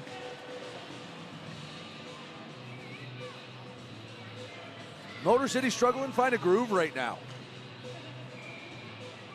Play's been a bit choppy. Again, the way the Venom play much different than the way Mississippi plays, and I think the Rockers took a little bit to adjust, and still, I'll give the Venom a lot of credit for their 4th game in as many nights. You could not tell. Cody Oakes over the red line, then the blue. Picked off. Going the other way for the Venom Jelenskys. Gives to the right side. Posar shot, stick to side. Oakes in the corner, off the low glass. Hops ahead, Hall has to slow down. Pass was behind Sneath, and the Venom right back with it. Ringing it around the boards, Jersey Gus. Hall behind Gonzalez, 14:27 to go, second period, 2-1. The Venom on top. Today and tomorrow, 2 critical games that very well could decide that 5th and final Empire Division playoff spot. 2-line pass, Hall, did he get a piece of it? The linesman saying no, he did not. And with 14:10 to go in the second period, we'll get an icing call and our first break of the second period. Still 2-1 Venom. You're watching Motor City Rockers hockey.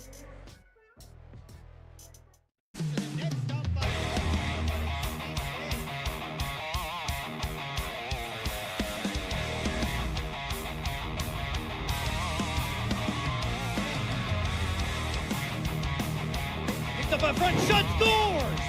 Number 1 now, shot, scores! Here we go, Snitson, and we got a full line roll! FBHL, full line roll! Hell yeah! Hey, this is Nick McGill-Diaz from the Motor City Rockers. You're watching the Rockers Broadcast Network, powered by KE Electric.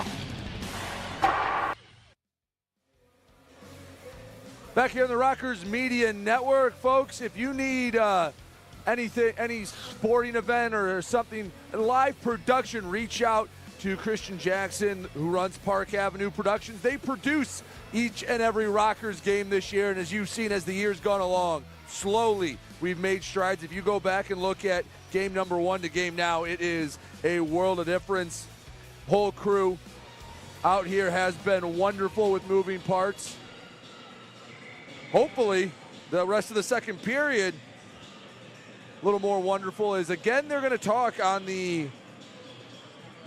at the timekeepers area. There is an 18 on the Venom bench. I thought I was going crazy because I don't have one listed, and the official's going to have to get word on who number 18 is now.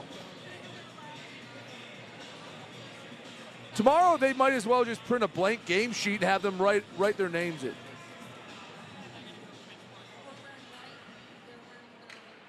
So let's see who 18 is, because he had a shot last shift, and he was the one that had the shot between the hash marks, and I thought I may have missed out. I go, okay, maybe that's Panavanov, who has 13. So I believe we got word on who number 18 is.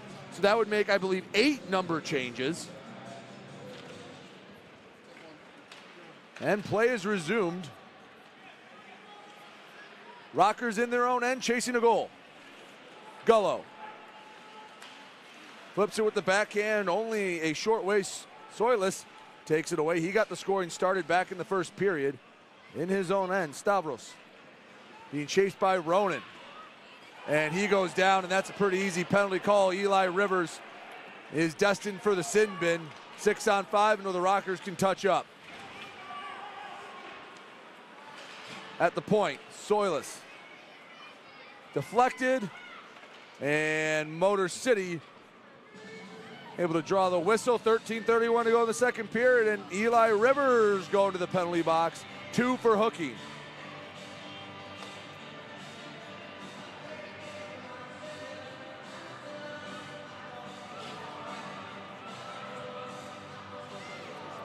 The Rockers go back on the penalty kill as they're chasing a goal.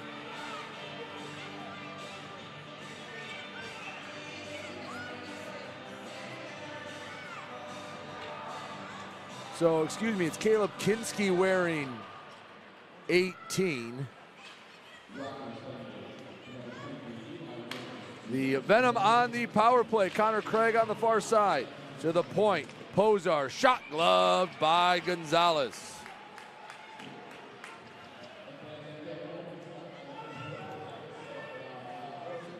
The Rivers can be a threat on the penalty kill. Doesn't just do a good job burning up time, and especially on the forecheck, but he's netted a handful of shorthanded goals. That threat off the ice in the box. Left wing circle, controlling it. Butler. Pass broken up by Gullo, still controlled by the Venom. Shot off the shoulder of Gonzalez, pops up into the corner. Rotundi pins it to the board, slides out. Milam comes down off the back wall. Butler. Back to the point. Right side, shot deflected. Keeps it in the zone, 1:20 left to go, and the Rivers hooking Minor, 12:48 left to go in the second period. Shot broken up. Milam got a stick on it and at least got it out of the zone, and Motor City will get to make a change, gets all 4 guys to the bench. The second PK unit out. On the near side, that's Kinski that ended up with it far end looking for Salov. McGill Diaz whacks at it. 50 seconds left to go in the Rivers minor penalty.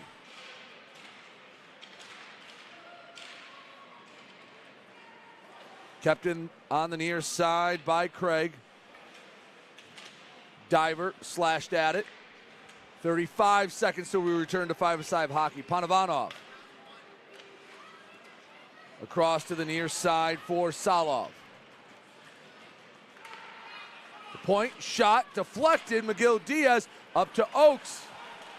He lost it, but right there to collect, Hunter Hall. He had it poked away at the blue line, but McGill Diaz sends it back to the Venom end. A dozen seconds for HC Venom to strike. Lees on the left side, has it along the boards in the corner. Hall has it. Rivers comes out of the box, and another successful penalty kill for the Rockers. Oakes makes a move. Right wing circle. Cody Oakes lifted it just a bit too high and out of play. Cody Oakes did everything right but score the goal. 11:24 to go in the second period. 2-1 Venom.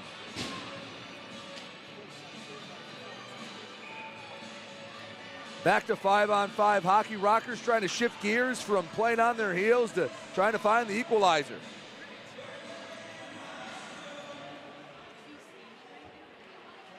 Off the draw. Everyone trying to get control of the puck. It slides the length of the ice. And Gonzalez, far side, Blaisdell. Rivers into the offensive zone. Takes it to the corner, around Gullo. He fights the puck. Has it on the blade of the stick. Gullo, Colton shot deflected up and into the stands.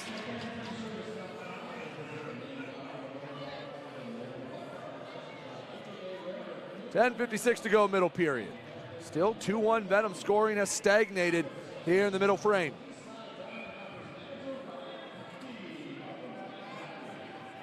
Brendan Ronan takes the draw. Stares across from Butler. Ronan tried to put it on net. Picked up before it got to Sharma. Flipped just out of the zone. Ronan knocked it back in, but Rivers had to touch back up. That is zone blue line, short feed on the backhand, Soilus. To Ford, puts it up near the heavens. Is Blaisdell first one to get there.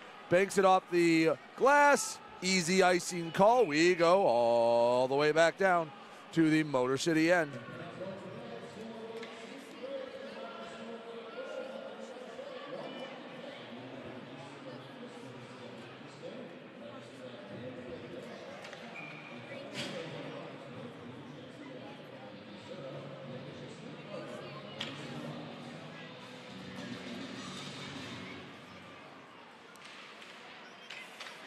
Around the boards, Blaisdell trying to poke it away.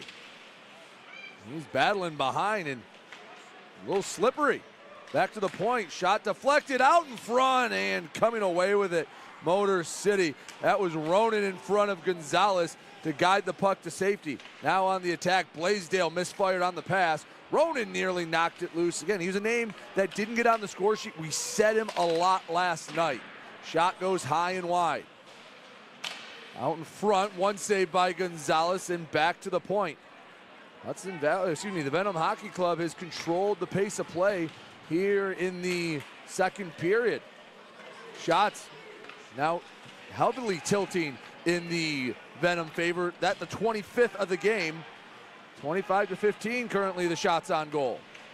Blaisdell finds the tape of Rivers. He left the puck behind him as he entered the zone. Here come the Venom once again. On the right side. Jersey Gus brings it into the corner. Shot way wide. That might have been wide of a soccer net. Ronan back along his end boards. Blaisdell looking for the breakout. Can't find the stick of Checo. Jersey Gus back on the attack. Shot, save, rebound, corralled by Gonzalez. Siphoned that puck back into the trapper. 9:03 to go in the second period. 2-1. Venom still on top. You're watching Motor City Rockers hockey. Hey, band members, follow the Motor City Rockers on social media. On Facebook, X, and YouTube at Rockers Hockey. On Instagram and TikTok, find them at Motor City Rockers.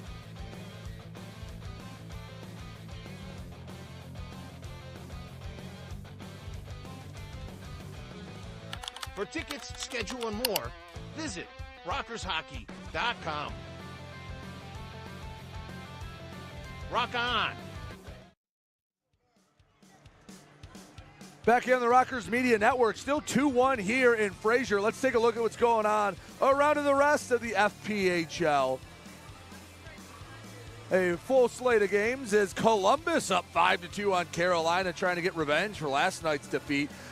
Dasher Hockey Club, they broke a 43-game losing streak earlier in the week against the Venom. They only trailed 2-1 in Danbury. Port Huron a 2-0 edge over Mississippi. Scoreless between the Zydeco and the Bobcats. Watertown up 4-0 over Binghamton. I wonder when the last time Binghamton was down by a quartet of goals.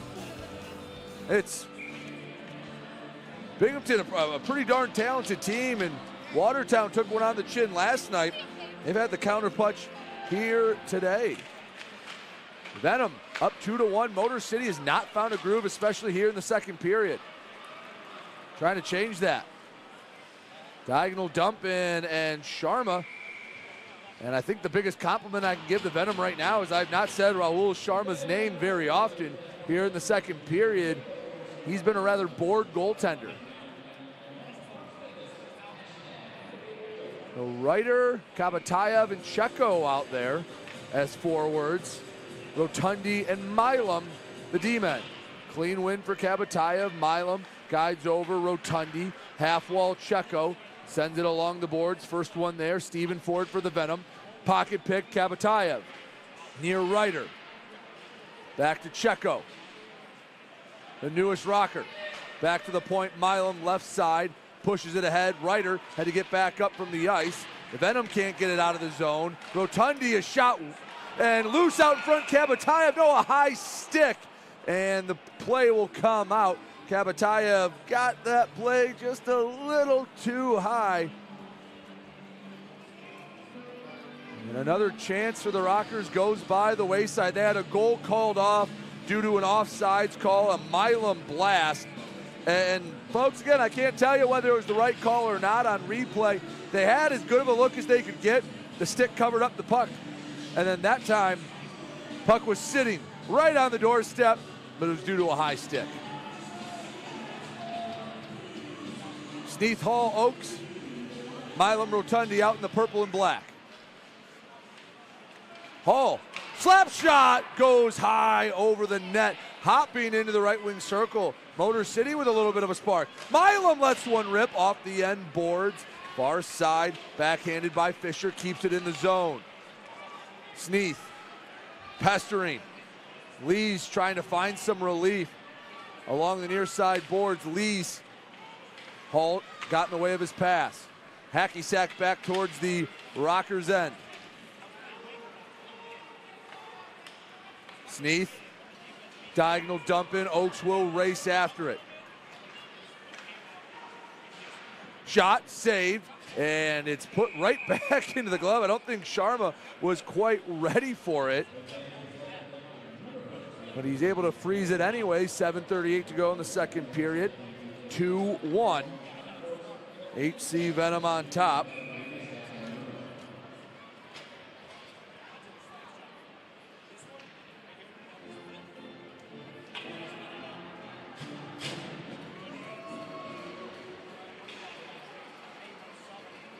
Venom controlled off the draw. Rockers get it back.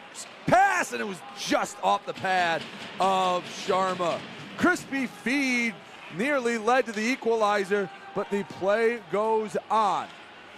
Gullo, bless his heart, tried to reach up and grab that puck. Little challenge. Out in front, Gullo slides in, and an arm goes up, and we're going to get a penalty, a hook, and I believe the Rockers are going on the power play, but Raul Sharma, he looks to be in some pain.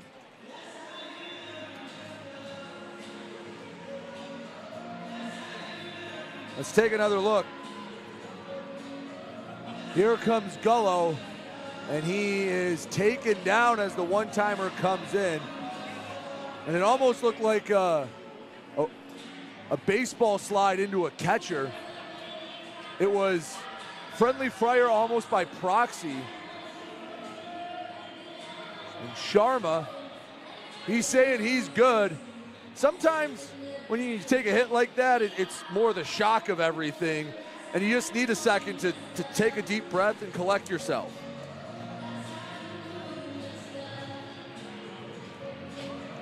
Rockers going back on the power play, powered by Continental Electric Products. Proudly made in Michigan, Continental provides power solutions to industry. Continental is a premier partner of the Motor City Rockers. This power play will not be interrupted by the end of a period. Second one of the night for the Rockers. Sneath off the draw, gets it to Gullo, guides back to Miguel Diaz. Centers the puck, finds Gullo, he walks it up, down low, Rivers, searches, Rivers, looked for Sneath, finds Miguel Diaz instead, shot out in front, Sneath lifted it just over the crossbar. Had a good look at it, just missed a little too fine. Rockers stay on the attack. Miguel Diaz, backhands, far side, it's Milam trying to kick it to the tape. The coach down to Rivers. From the end boards finds Gullo, tape-to-tape pass, Miguel Diaz. Left side, the coach, Jamison Milam, one touch back to Miguel Diaz from the point, shot slides wide. Gullo collects the rebound. 35 seconds into the power play for Motor City, looking for the equalizer.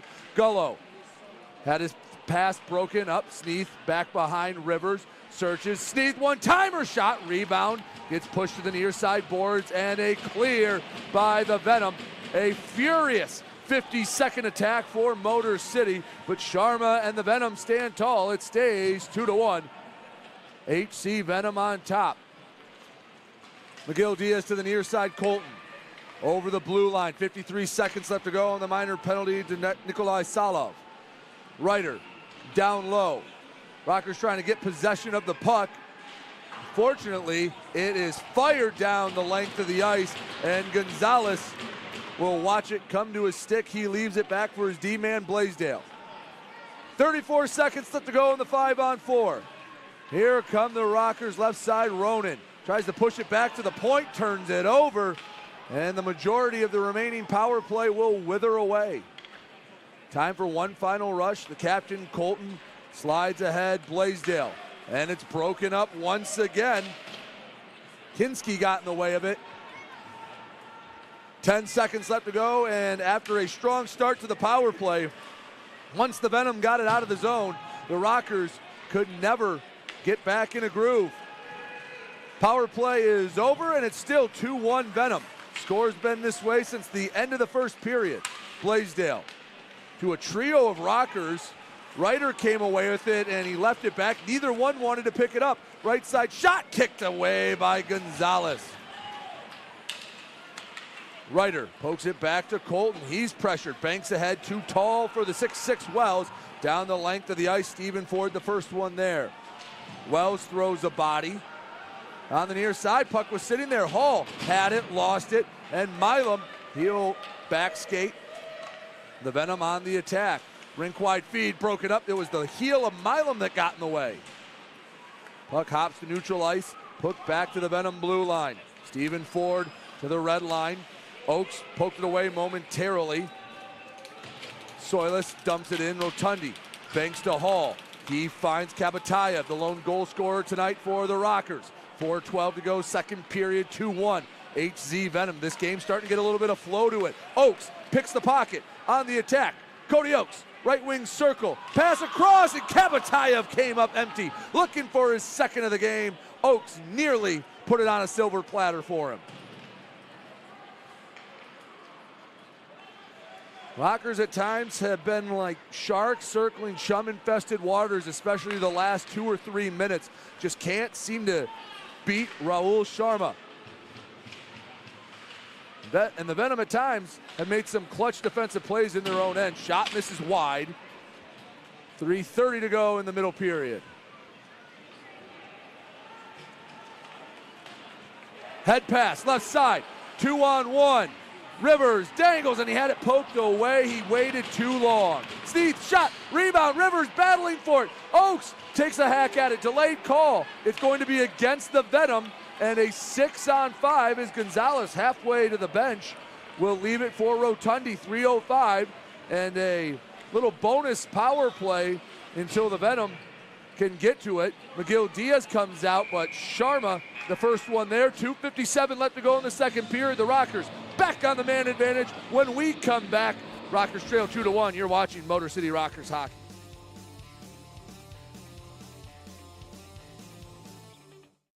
Hi, Avery Smith with Motor City Rockers. My favorite thing about Crunch Fitness is their free weight section. Bench press, dumbbell bench, do rows, about anything you can think of. I'm Chris Buys. We're currently on the IR. Crunch Fitness, it's got a lot of machines, weights, super beneficial for PT, for my injury right now. They got a nice turf over there too, which is super helpful. Georges here. But one thing I really like about Crunch Fitness is the tanning beds. Rain or snowstorm outside, I don't miss a day in the sun, so I'm always getting my nice bronze color. 106.7 WLLZ. Detroit's Wheels is classic rock that rocks. Metallica. Guns N' Roses. Aerosmith. AC/DC. Pearl Jam. Ozzy. 106.7 WLLZ. Detroit's Wheels. Fans, reminder that next weekend we'll have both games against the Port Huron Prowlers. Friday, as regularly scheduled here at Big Boy Arena, but on Saturday, we'll be taking the broadcast on the road at McMorran Arena, so make sure, hey, as much as I like Will, I'd like to see you with us on Saturday night. Hopefully the Rockers can find a way to come back tonight and be playing with a lot of confidence up in McMorran in a week's time. Last call, the penalty against Mark Pozar results in a power play powered by Continental Electric Products. You know they provide power solutions to industry and that they are a premier partner of the Motor City Rockers. 2-1. Score has been stagnant since the first period, and the Venom pick up right where they left off on the penalty kill. Down the length of the ice, Josh Colton takes his time, slides to the far side, Blaisdell. Over the blue line, the red, now the other, that was Ronan with it. Ronan knocked it back on the near side boards. Battle for it. Blaisdell comes away with it, slides. Colton settles it down to Blaisdell, returns to the captain. Colton walks it up, shot, doesn't make it, he gets his own rebound. Backhand to Blaisdell. In front, Ryder reached for it, and it's smacked down the length of the ice. Gonzalez plays it, the Venom come off for a change. He'll take the passive route, leave it for Nick McGill Diaz, 1:05 left to go on the Pozar minor penalty. 2 minutes to go in the second period. Rockers looking for the equalizer. Gullo skates ahead, Sneath collects, left side, turns around Rivers. On the half wall, searches to McGill Diaz, Gullo on the near side point. Back to McGill Diaz, middle of the ice. Rivers spins back, Venom packing it in on the penalty kill. Cross, Gullo shot, saved! Oh, Sharma didn't even know he saved it. Saw the frozen biscuit sitting right in the crease and quickly hopped on top of it to keep it a 2-1 game. He went post to post. I don't know if he made the save as much as the puck hit him, but sometimes you don't apologize when you catch a break, the wherewithal to get back on the puck. And with 35 seconds left to go in the man advantage, the Rockers trying to find the equalizer. McGill Diaz shot deflected up high. Rivers gets the puck back on the hash marks to the point. McGill Diaz back to Rivers. He walks it up. Rister scores! Top shelf Eli Rivers, and we're all tied up.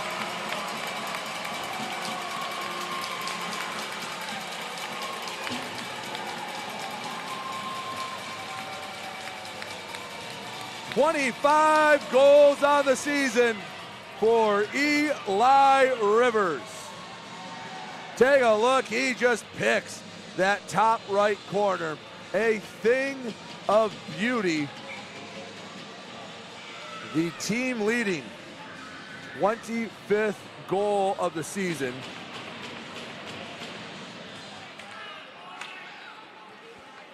He's just the fourth different Rocker all time to net 25 goals in a season. Scott Koash did it twice. TJ Delaney last year, and Declan Conway in the inaugural year. Eli Rivers, the fourth different Rocker, with 25 on the season.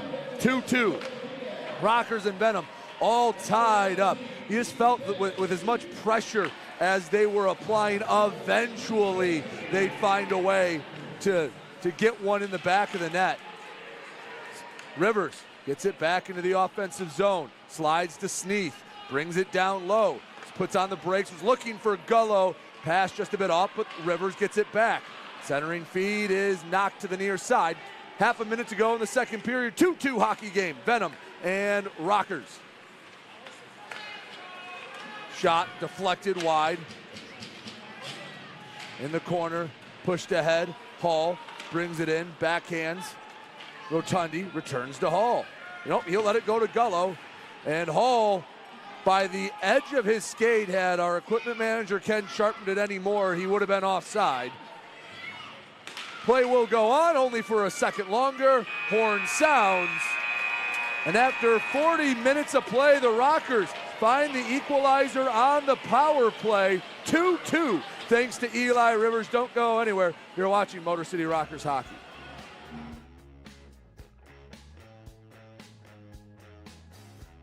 Hi, Avery Smith with Motor City Rockers. My favorite thing about Crunch Fitness is their free weight section. Bench press, dumbbell bench, do rows, about anything you can think of. I'm Chris Buys. We're currently on the IR. Crunch Fitness, it's got a lot of machines, weights, super beneficial for PT, for my injury right now. They got a nice turf over there too, which is super helpful.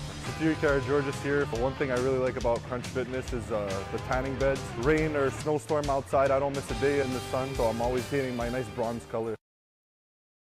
106.7 WLLZ. Detroit's Wheels is classic rock that rocks. Metallica, Guns N' Roses, Aerosmith, AC/DC, Pearl Jam, Ozzy. 106.7 WLLZ. Detroit's Wheels.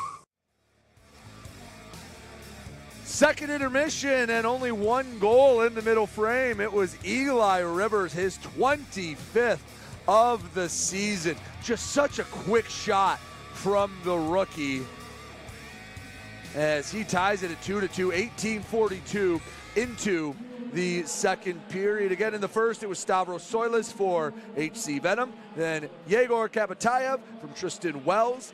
And then the final goal of the first was Nathan Butler to make it 2-1. And as I just mentioned, on the power play, Eli Rivers, the only goal of the middle frame. Nick McGill-Diaz and TJ Sneath each get credit for an assist. That's Sneath's 15 assists and McGill-Diaz's 19th of the season. 2-2 game. We'll step aside. We'll have more Motor City Rocker hockey in a bit. Don't go anywhere. You're watching the Rockers Media Network.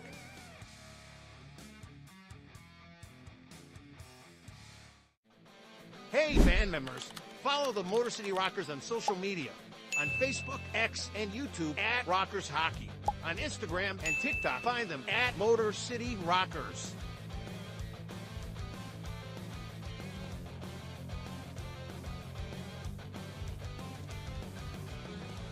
For tickets, schedule, and more, visit rockershockey.com.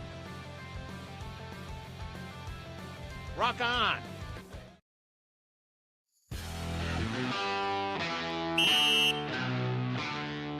Hey, what's up, everybody? It's James Campbell, your Motor City Rockers in-arena host, back again with another 5 minutes in the box. This time, I'm joined by the returning Nick Gullo. Nick, how's it going, man? Oh, it's going well. Excited to be here. Happy to do this, and let's rock here. Yeah, absolutely, man. So, first game back as a Rocker this season. For those of you who don't know, I think you played on past seasons. Yep, last season. Last season. So, last season, you were a part of the Rockers team. First game back, scored the game-winning in overtime goal against the Port Huron Prowlers. How's that feel, man? Exciting. I mean, most importantly, we got the win, right? And I think it showed a lot of resilience in our group coming back down 2-0 with, I think, under 4 minutes left. And obviously, it feels good to make a contribution. I guess it is a new team. Just to come in, help the boys get a win, right? Kind of solidify yourself, let them know you're here for the right reasons. And like I said, it got us the win, and that's most important. So I feel like it's got to feel a little extra special. A, returning to the team. And B, I believe you came from the Dashers, who haven't been doing so hot this season. Yeah. So to actually record a W on the team you're playing for had to absolutely feel good as well.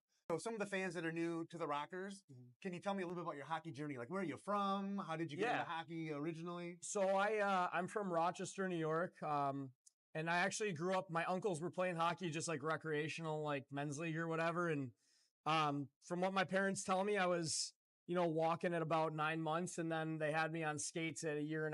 And no way! Wow. Yeah, and I was like pretty typical, like skating on a pond or on a frozen parking lot as a kid. And it's honestly my earliest childhood memories are playing hockey or skating. And I was your typical kid, messing around the house, always had a hockey stick in my hand. It was always on the TV. And went through my local youth learn to skate program, and went through travel programs, traveled a little bit. I left home at 12 years old to go live out of town to play for a better youth program, and juniors, college, and now pro. So the rest is history. But to say it's been my whole life is pretty accurate. And I'm sure later in this video we'll get to what my business is now outside of hockey, which is still involved in hockey. But for sure, it's been everything I could have ever dreamed of and wanted, and I'm just happy that I've been part of this ride. That's awesome. But yeah, you mentioned it. So tell us a little bit about what do you do when you're not on the ice playing hockey? Yeah, so when I was in high school and college, I started helping out with just private lessons at my local rink. And as I've gotten older, I progressed and found that this is something that I have a knack for, and I really like to do it. So me and one of my best friends, we started our own business this summer called Hire Hockey, for the fans to check that out. Get a plug, hirehockey.net. And basically what it is, it's an online mentorship and video analysis for kids from 8 years old all the way up to Division I or Olympic hockey players. Very and cool. Just to go into a little bit about it, we'll clip their games and basically like what coach would do with us. We're going to go over film with them and, kind of help them on the journey their journey that we took, and just spread our tutelage to them. Oh, very cool. Like passing some of the knowledge down to the younger generation. Yep. And then obviously we do on ice stuff with them in the summer too, but while we're away playing our seasons respectively, it's a way to keep in contact and help the next generation of future players. That's awesome. That's awesome. Yep. You can kind of give back and keep the hockey alive in the youth. Because I feel like a lot of times now, like kids are more focused on like video games and being like influencers and stuff like that, and less about like being outside, being active and playing sports. So that's awesome. And what's cool about it too is everyone says hockey's 90% mental and 10% physical. Well, everyone always teaches the on ice or the physical part, right? Where with us at Hire, we've really dove into the mental aspect of it and mental conditioning and therapy that goes on with athletes of all different ages, right? You have teenage kids who are going through God knows what with changes, and kids trying to get committed to schools, or maybe they're finding out that their parents want them to play hockey and it's really not for them. So there's so much more to the mental side, and that's kind of what we focused on. So it's really exciting. It's going incredibly well. And I hope everyone comes and checks out the website. Oh, that's awesome. That's very cool. Hobbies, man. What do you do hobby-wise? Obviously, you're playing hockey. You're mentoring, the youth with hockey. What do you do that's not hockey related? I don't know if this really counts. I went to school for exercise science and kinesiology, so I got my strength conditioning degree. Okay. So I coach as a sport performance or sport specific type gym. So we're working with athletes again, boys and girls of all different ages, all different levels, all the way up to Olympic athletes. So I do that a lot. I guess that's somewhat related to hockey. But other than that, I'm a huge. I like to hike a lot and kind of just go walking, like not anything like mountain peaks, but just walking through trails and stuff like That's that. very cool. If you like the outdoors, yeah, and that type of stuff. That's funny because Rico Gonzalez, when we sat down and talked, hiking was one of the things that he enjoyed doing as well. Yeah. What's the coolest place you've hiked? Coolest place I've hiked. There's like some wildlife refuge in western or more central New York. It's called Montezuma, and it's pretty cool. It's just like a big marshland, but there's some forest to it, and you can see like, and I'm kind of nerd out with this stuff. You can see like over 100 to 200 different species of like birds and animals in this wildlife refuge. Are you a bird guy? A little bit, yeah. So my mom worked. Never would have thought. A bird guy right here. We got gardeners, we got bird guys, we got it all. My mom worked at the lab of ornithology for Cornell. So for those of you who don't know, the ornithology is the study of birds. So that's what I would have assumed. I didn't know that for sure, but so her job was basically to monitor certain species of birds that might be common or foreign, and just kind of study their behaviors and stuff. And she was doing that when I was a teenager. So whether I was reluctant or not, she dragged me out on trails with the big binoculars and telescopes, and I kind of found that was kind of cool. And I don't nerd out too much on it, but I know a little bit more than your common person, so it's kind of cool. Do you have a favorite bird species you'd have to share? No, nothing crazy. No? Nothing. Okay. No, a duck. Definitely a duck. Just a duck. Yeah, okay, for sure. wow. Just a plain mallard duck are my favorite. Mallard ducks. I want to own a duck, so if anyone's selling a duck, contact me. I'll buy your duck. Really? So my girlfriend and I would love it. It'd be fantastic. I have a friend who has 2 ducks as a pet. Let us know. We're looking to house a duck. So that's very cool. But, yeah. I'll put some feelers out for you. Yeah, see what we got out there. So being from New York, who do you root for in terms of like pro sports? Football, hockey? Do you have some favorite teams? Well, this is very soft subject right now. I'm a diehard Bills fan. So I mean, look at all you Chiefs fans out there. We know you're cheating, right? We know that. You can agree to it. The NFL's rigged. Everybody knows that. The NFL is rigged. No, that one hurt. We're still mourning, so please give us our space and time. But diehard Bills fan, I have jumped through a couple tables before. I'm okay. Oh, you're part of the Bills Mafia right here. Bills Mafia right here. Yeah, one of them. Quiet guy off the ice, but sometimes I get a little wild there. Hockey's weird. So I grew up a Sabres fan, but now I know so many players who play that I grew up training with or whatever that are in the NHL that I'm personally friends with. I'm more a fan of them. So you're more of a fan of players specifically. Correct, right? I want my friends to do personally well. So if they're on X team, like yes, I want that team to do well. I think deep down, sure, I'm still a Sabres fan. But so if you pick favorites, like if you have 2 friends that are playing on opposite teams going against each other, well, we'll see. We'll see who can get me the coolest stuff after the game. Well, perfect. Right? Hey, you got to go your perks, and then actually my family and myself are diehard Yankees fans. Like ask any of the guys in the room, I'm a diehard Yankees fan. Everybody knows it. That kind of hurts me a little bit. Does that sting you a little bit? A little bit. Detroit Tigers. The whole team. I went to a Tigers game last year in my tour of duty here, so that was pretty. Did you enjoy it? I hope I did. It was cool. We went opening day actually. Oh, that's a good one to go to. It was really cool. Like that whole little block. As long as downtown it's not freezing cold. No, was it the year that was like no. It was legitimately like 80 degrees last year. Oh, nice. It was like almost too hot. So. Nice. But it was cool. It's never too hot. Still trying to get go to the LCA to see the Wings play, so I'll make sure to do that. Absolutely, you have to get you down there. Yeah, for sure. Nick, anything else you want to add? Anything you want to say other than check out? Yeah, check out Higher Hockey. We'd love to work with you guys and stuff, and also just keep coming out and supporting the boys. Friday night was awesome, having that crowd and being able to get a win. And whether you guys believe it or not, the crowd does make a big difference to us. So keep coming out, keep supporting. We'll keep climbing the ladder here to make that playoff push late in the season. Awesome. Nick, thanks so much. I appreciate you taking the time. Thank you. Appreciate it. Yeah, no problem, man. Thank Good you, luck guys. the rest of the season. Thank you. And we'll send things back over to the broadcast booth powered by KE Electric Supply. Check it out.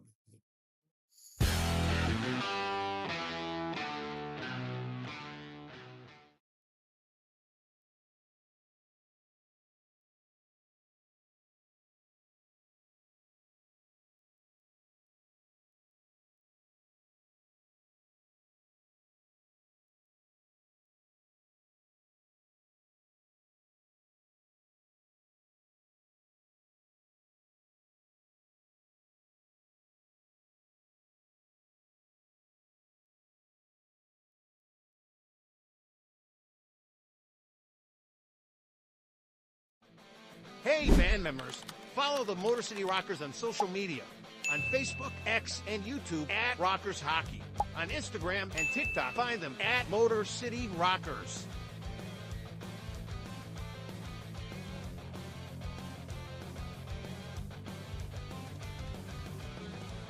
For tickets, schedule, and more, visit rockershockey.com. Rock on!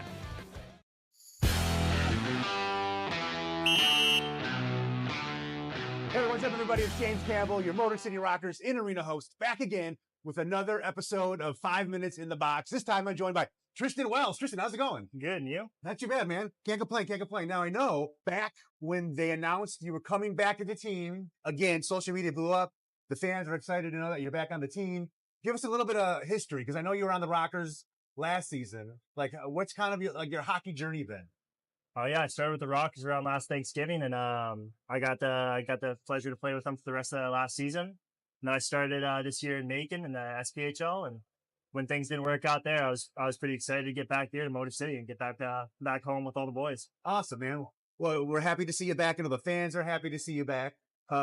What's some stuff that you do outside of playing hockey, like hobbies and things like that? Recently, me and the guys have been going to the sauna at the gym a Oh, lot. yeah? Yeah, a lot Okay. of sauna time. Hop in there for about 20, 30, and then jump in the cold shower afterwards. That's been pretty sweet. Now, besides that, we've been just watching hockey and hanging out kind of in the evenings. Hanging out? Yeah.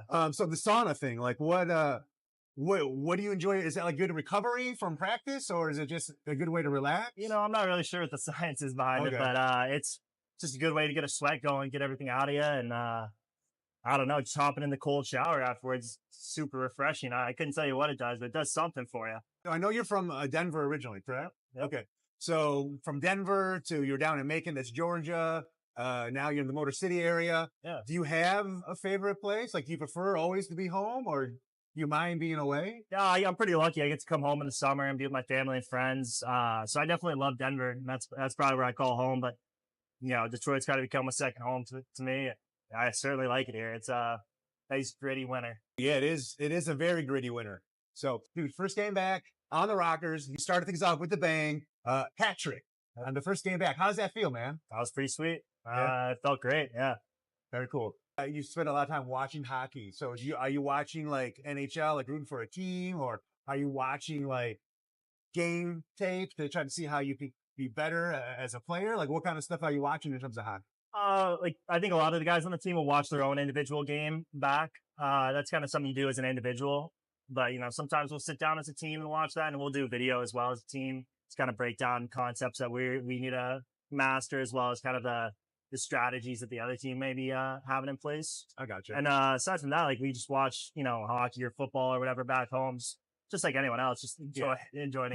Who do you root for football wise? No, I love the Broncos. They're hot Broncos? this season. Yeah, Okay. but you know, I also can't go against the Lions. Yeah, well, not in this town. No. That would be a big mistake in this town to go against the Lions. Nope, I'm a Lions stan here. I just pretend so I can fit in with the rest of the guys. Little closeted Broncos action. Yeah. Don't tell anyone. Yeah. What about hockey? Like, who do you root for in terms of hockey? I love the Avs. The Avalanche. Oh Yeah. man, like that's rough. Yeah, That's a rough one, but I get it. You Yeah. know, it's hometown, so it makes yeah. complete We've been sense. pretty hot recently. We do all right. Yeah.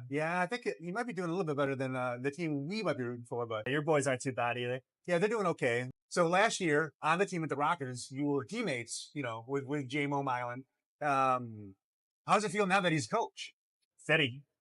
Yeah. Yeah, it feels really fitting. I think a lot of guys look to him to set certain standards and kind of give guys advice on how to play things and how to act in certain situations. And he's just got so much experience and is such a veteran guy that, you know, you can take pretty much anything he's got to say as word that's how it's done. That's awesome. That's very cool. Yeah, I think when they announced also, you know, when J-Mo was taking over the head coach, like fans online rejoiced. It was very positive feedback on that. So The right guy for the job. Absolutely. Is there anything else you want to say? You want to add? No. Happy to be back here. Okay. Glad to be back with all the Rockers fans. Excited to get back for a home game. Awesome, man. Well, hey, good luck this weekend. Nice, We thanks, appreciate Rich. you taking the time. Of course. Thank you.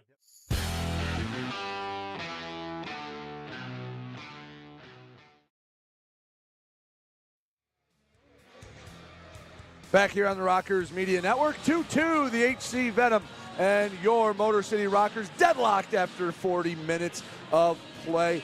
We're getting ready for the third period, brought to you by RJ's Construction Services. Head to RJ's Construction Services on Facebook or give them a call at 248-974-2640. for all things construction services. RJ's Construction Services, a proud partner of the Motor City Rockers. So, why is this third period so important? There's one playoff spot up for grabs in the Empire Division. Some of the seeding still in flux. Port Huron can go up or down from 3, but that fifth and final spot up in the air to be decided between the Motor City Rockers and the Hockey Club Venom. Right now, in 47 games played, the Rockers have 43 points. It's going to be a lot of numbers, so bear with me. Trust me, I'm not good with numbers either. It took me a minute. The Venom, 44 games played, they have 33 points. In a vacuum, that means the remaining possible points for each side. The Rockers can get to 70. The Venom can get to 69. That's if they win all their remaining games in regulation. However, doesn't take a genius. We have these two teams playing each other today and tomorrow. So that means some games will be that those points will go to someone. Both sides can't win the remaining games. The Rockers, again, assuming both sides win the remaining games or they split and stay tied, that the Rockers have the tiebreaker. The magic number right now, 26 for Motor City. The Rockers, if they get 6 points tonight and tomorrow, they can lower that number by 12 and get it to 14. Tied at 2-2, Rockers have some work to do here in the third period. And the Venom control it off the draw, back behind the net. Ricky Gonzalez rings it around the low boards. Shot way wide, never had a prayer. Ford kept it in, and he got it back. He was outside the blue line that time. Off the skate of Blaisdell, Colton the first one there. Short backhand pass. Colton, far side, Gullo settles it down. Rink wide feed, and it's kicked to the stick of number 18, Kinski. A shot and a save by Gonzalez, just 37 seconds into this third period.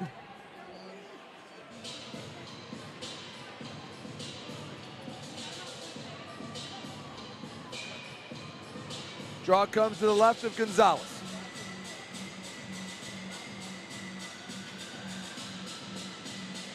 Butler on the draw.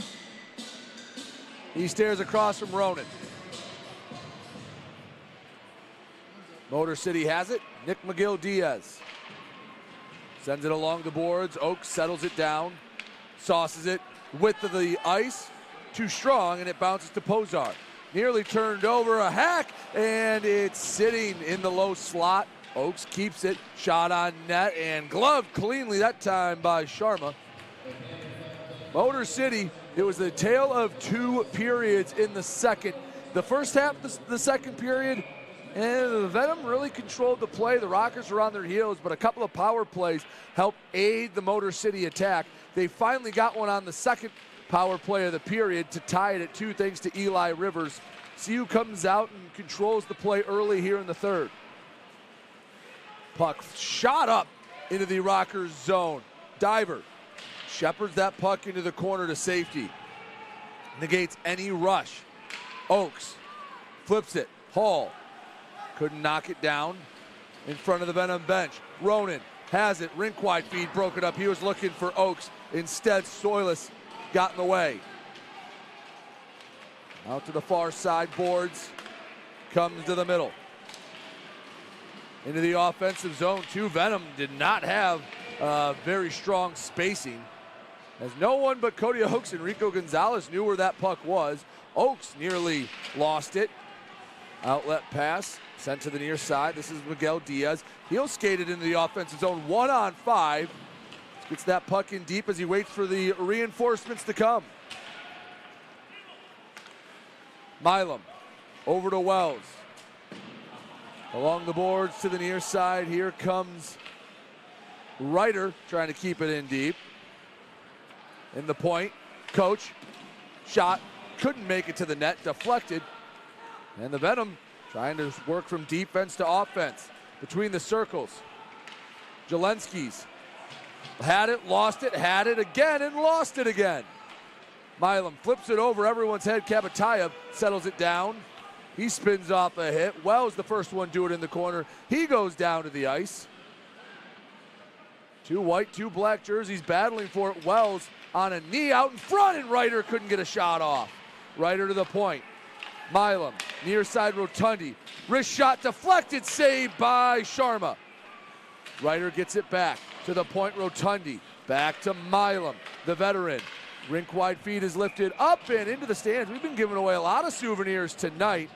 For the Rockers, circling the wagons. 16:59 to go in the third period. Next goal could be a big one.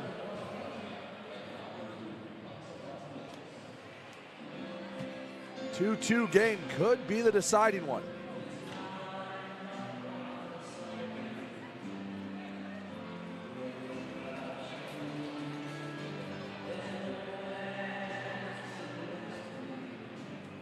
Sneath on the dot. Tie up and controlled by Connor Craig. Behind his own netminder, Gullo offers pressure into neutral ice. The Venom with speed, that was Jonas Lees. Shot from a shallow angle, never made it on net. Gullo trying to pick it up in stride. Gets it to neutral ice. Rivers takes a poke at it. Hopping near the blue line, delayed offside. And Sneath had to get back onside as the Venom try to work again from defense to offense. Shot saved. Fisher easily saved by Gonzalez. Up near the industrial fan, and that will hop off the top side of the fan, and we'll get a whistle. And with as low of a roof as Big Boy Arena has, it surprised me that we don't get more than we actually do. As I've seen pucks seemingly zigzag out of the fan's way, out of all the wiring and the lights up top. That time it caught the big industrial fan, and it still got it, the blade shaking. Linesman's giving someone the boot, or no, they're telling the forwards on the near side to hold up. Excuse me, my initial diagnosis was correct. All right, what are we doing here? Come on, let's get this game going.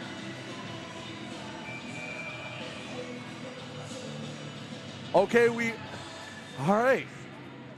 Finally get the puck to drop. Venom control it from the left circle. Shot easily punched aside by Gonzalez. Another save from a very quality spot. Shot into the glove of Gonzalez. He saw it all the way through about 3 or 4 bodies. Another save and another draw in the Motor City end.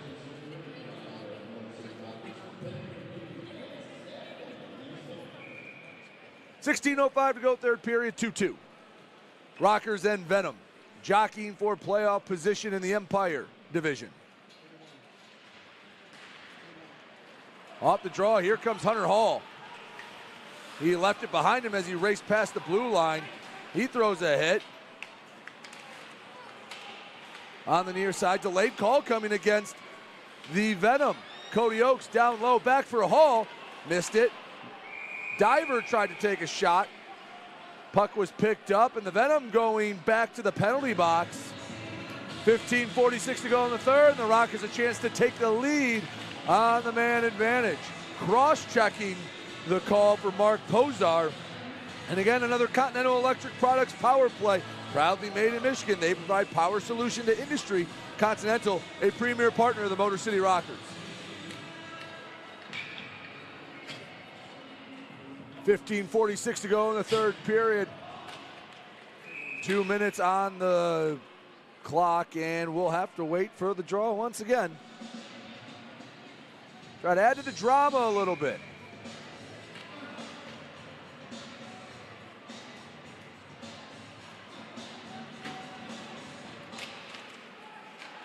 Off the draw, McGill Diaz banks it ahead to Gullo. Rivers comes over, shovels it in deep. Sneath, far corner.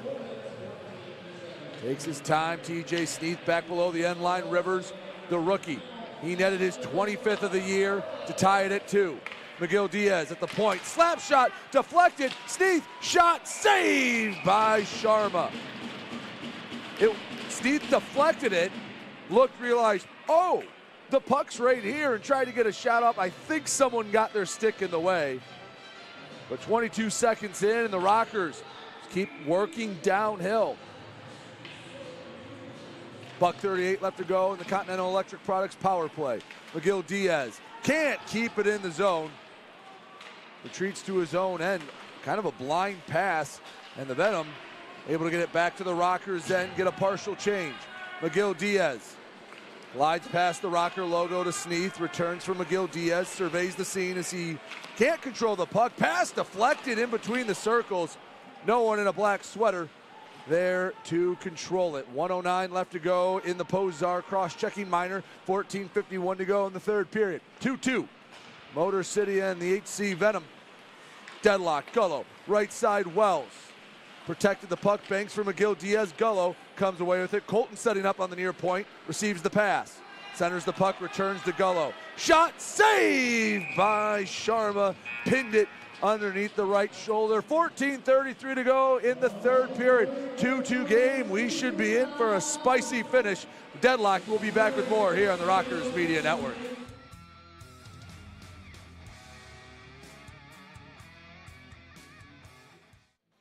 Hey, fan members, follow the Motor City Rockers on social media. On Facebook, X, and YouTube at Rockers Hockey. On Instagram and TikTok, find them at Motor City Rockers.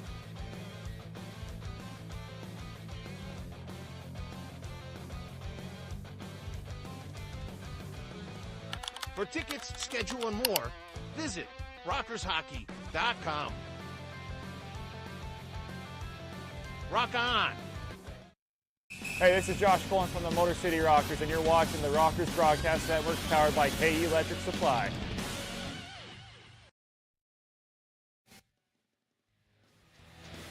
Tied at 2 here at Big Boy Arena. The reason why every point's so important is here you get a look at the standings of the Empire Division. Motor City has a 10-point lead, 3 games in hand the Venom have. That would equal 9 points, but again, playing tonight, they'll play tomorrow. Very much shapes how the end of this season and the playoff push will go. 14:27 to go in the third period. 40 seconds left to go on the Rockers power play. Blaisdell in his own end. Finds Ronan using that speed along the near side boards. Brendan Ronan takes it for a trip around the zone. Have to charge the puck for a ride that Ronan took it for. Near side to the middle. Ryder gives it back. Colton flubbed a pass. Eventually got it to Ronan.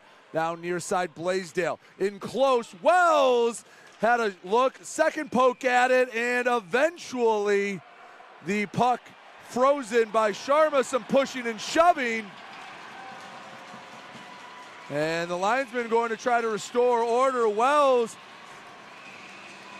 he's going at it with a Venom player. Everyone will have to readjust as that was Frank Steinway. A little face washing Steinway. Here a little cattywampus as he comes back to the bench, and I believe that will be a penalty against Tristan Wells. Let's take another look at what happened. And it's just battling out in front, and the pushing and shoving just kept going and going and going. And I think Wells will pay for it. He has a 2-minute minor. That will negate the final 9 seconds of the Rockers power play.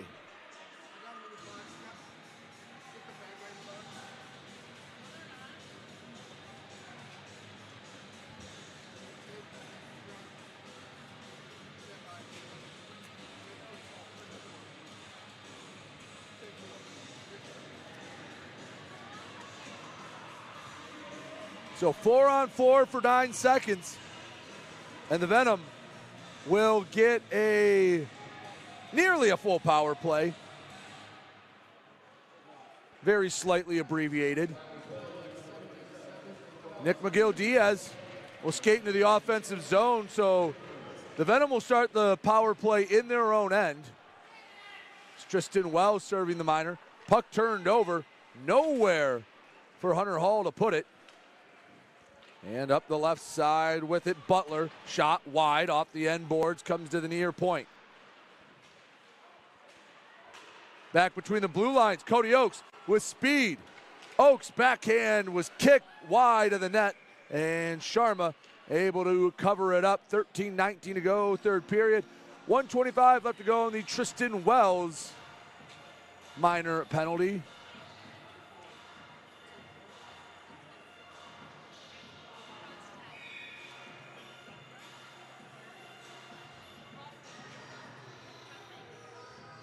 Draw in the Venom zone. Both HC Venom goals have come even strength. Rockers have been perfect on the weekend on the power play.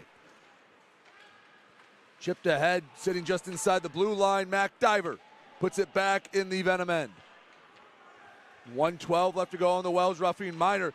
Turnover, and Rivers nearly made him pay. Venom trying to get settled in.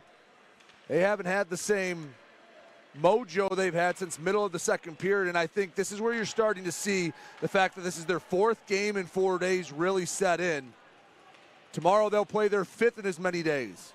Middle of the season they had some arena issues and a lot of reschedule and makeups. This is where the Pipers come to collect.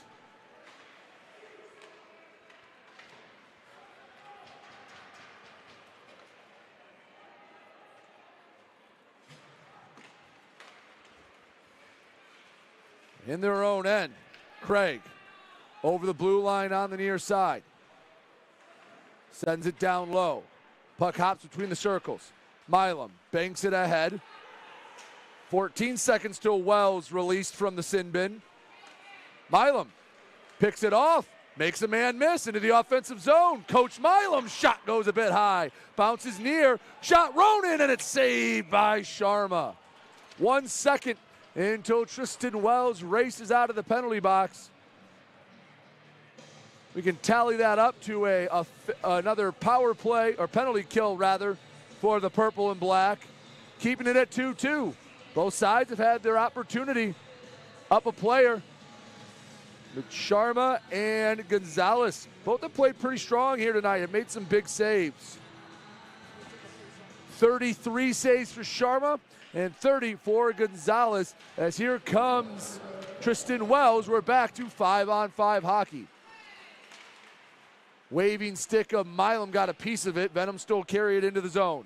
Shot sticked away by Gonzalez. Wells banks it over all three lines. Checo racing for it. Icing waved off. Checo picks it up in the corner. He was fighting with the puck. Couldn't quite settle it down.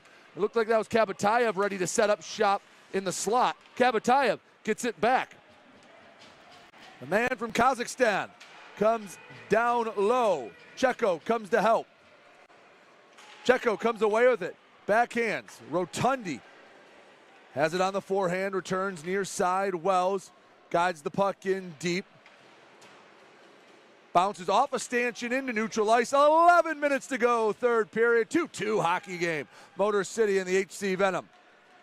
Kabatayev leaves back off the end boards. Sharma's took a swipe at it, missed. Checo came up, hopped over his stick. Look out, left side. Backhand across, no shot.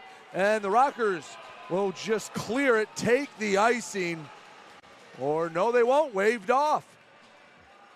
It's some fresh legs out on the ice. Gullo gets in front of the pass. Sneath bumped off the puck.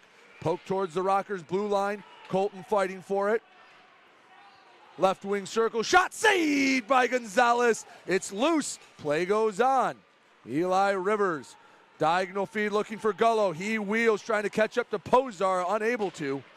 In neutral ice, Rivers intercepts the pass. The rookie, left side, shot, save, rebound loose. Sharma, he's had a nice game so far. Puck goes up and out of play, deflected. 10:03 to go in the third period. We'll stay right here. Next whistle, likely the media timeout. 2-2 hockey game. Venom and Rockers.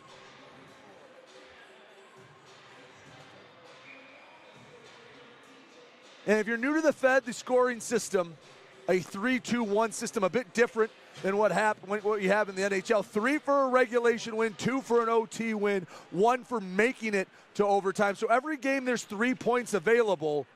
Just depends how you distribute them. So going to overtime or not, will have an impact on the playoff race, not just if you win the game or not. 9:54 to go in the third. 2-2 hockey game. We'll be back with more here on the Rockers Media Network. Hey, band members, follow the Motor City Rockers on social media. On Facebook, X, and YouTube at Rockers Hockey. On Instagram and TikTok, find them at Motor City Rockers.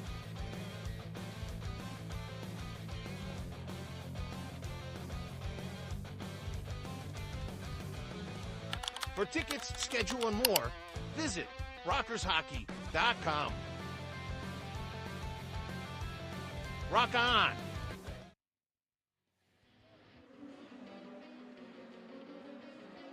Back here on the Rockers Media Network, let's take a look at what's going on around the Fed. Final down in Carolina, Columbus on top of the Thunderbirds. My goodness, not like they're a new team. Don't know why I blanked on them. Danbury 5-2 over the Dashers. Port Huron 4-0 over Mississippi. Prowlers playing some pretty darn good hockey right now. Blue Ridge 2, Baton Rouge nothing, and Watertown. Is that a final over Binghamton? I will have to double check, but it's a 4-3 score. Not final, but Binghamton was down 4. They've scored the last 3. As that is the end of 2 periods, excuse me. 4-0 Watertown in the first, 3-0 Binghamton in the second. All right, fun one out in the Empire State. Fun one here in Fraser. 2-2 game, 9:54 to go in the third period. Sneath to take the draw in the offensive zone. Sneath, quick off the draw, just couldn't get a shot off. Tried to chip it ahead, get a look from the low slot. Venom from their own end. Sends it near side, Jersey Gus unable to settle it down. It's Blaisdell to the captain, Josh Colton. Returns to Blaisdell. Lost it for a moment, recovers, horseshoes it around the boards with some steam behind it. Colton, backhands far side. Down low, Nick Gullo in the corner. He's trying to ward off a few white sweaters, unsuccessful. Venom on the breakout. To the near side. Shot saved. Back to the end boards. That was a quick shot from Caleb Kinski. Between the blue lines. Venom regathered.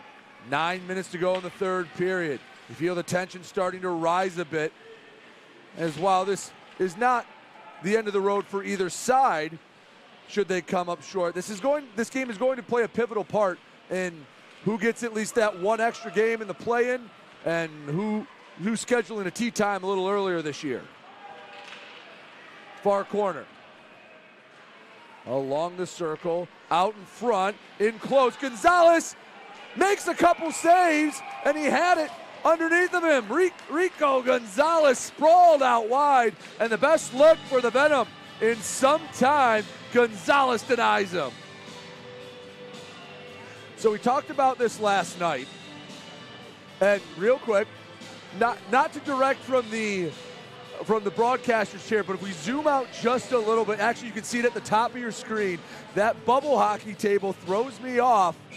If I'm ever a little slow on this net, I see the lights going, and when there's a scoring opportunity, I swear it always changes to red right at that perfect moment. It happened last night on Hunter Hall's goal.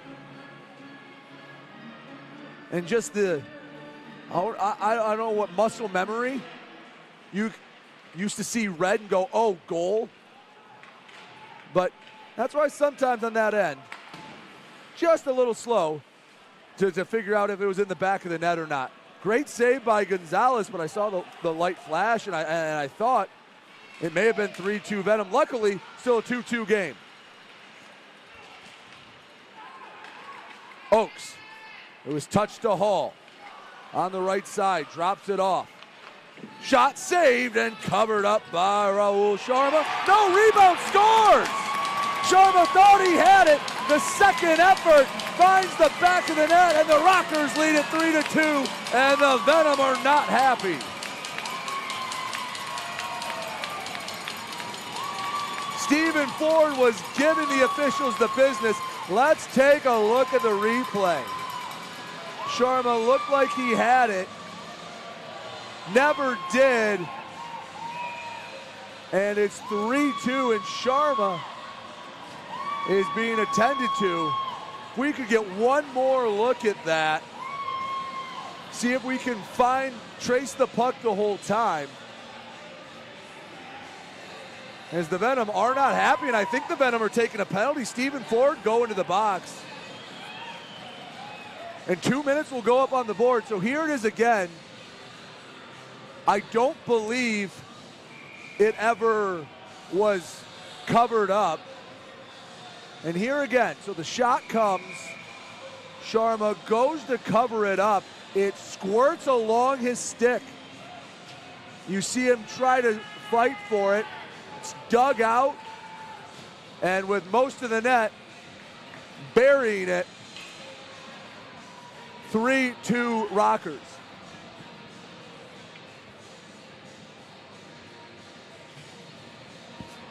So Cody Oakes right now has the go-ahead goal, his 6th of the year.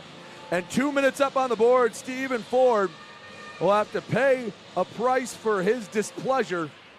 2 minutes to run sportsmanlike conduct. We can go on the Continental Electric Products power play.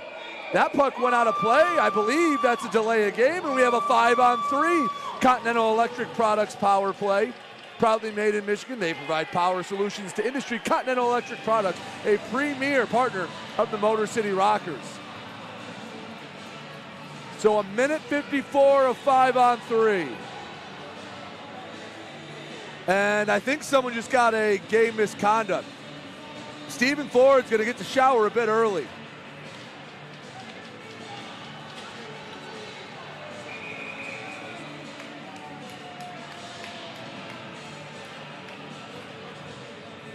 So Ford, to say he was a little hot about that call would be the understatement of the year.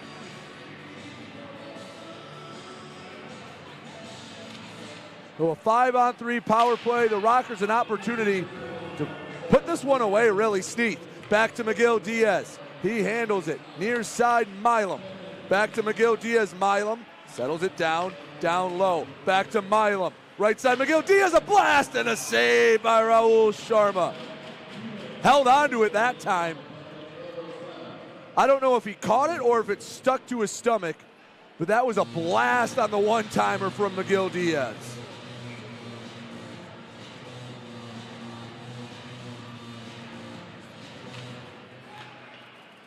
Off the draw, puck hops to neutral ice. Rockers will have to reset. 3-2, Motor City on top. They've scored the last 2 goals. Milam at the point. Near side, McGill Diaz. He walks it up, down low. Stick handling, back to Milam. Right side, one-timer, and just got a piece of it. There on the ball diamond, it'd be a foul ball. Play goes on. 1:08 left to go in the first penalty. 5-on-3 continues for the Rockers on the Continental Electric Products power play. McGill Diaz at the point. Surveys the scene to Milam. One-timer goes wide. Banks out, back to McGill Diaz. Down low, Rivers. Across Milam, kicks it, and Sneath have to play it off the bounce. 43 seconds to go in the first penalty. Only a 6-second difference between the first and second penalty. Shot, rebound, scores! TJ Sneath makes it 4-2 Rockers.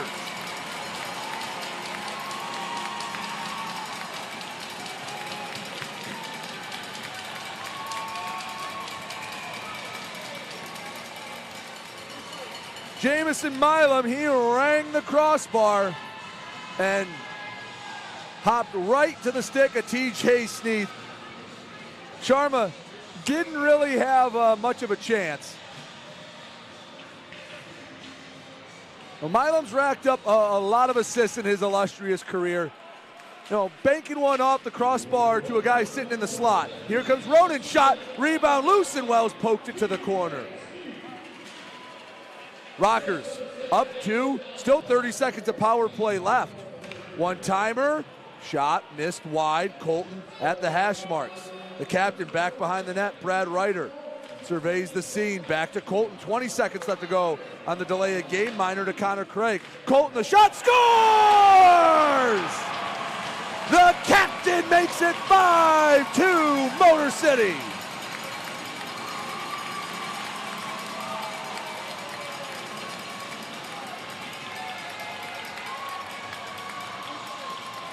Let's take another look. Josh Colton, he's been feeling good this weekend. A blast from the right wing circle. Top shedder inside the corner. And it's 4 straight for Motor City.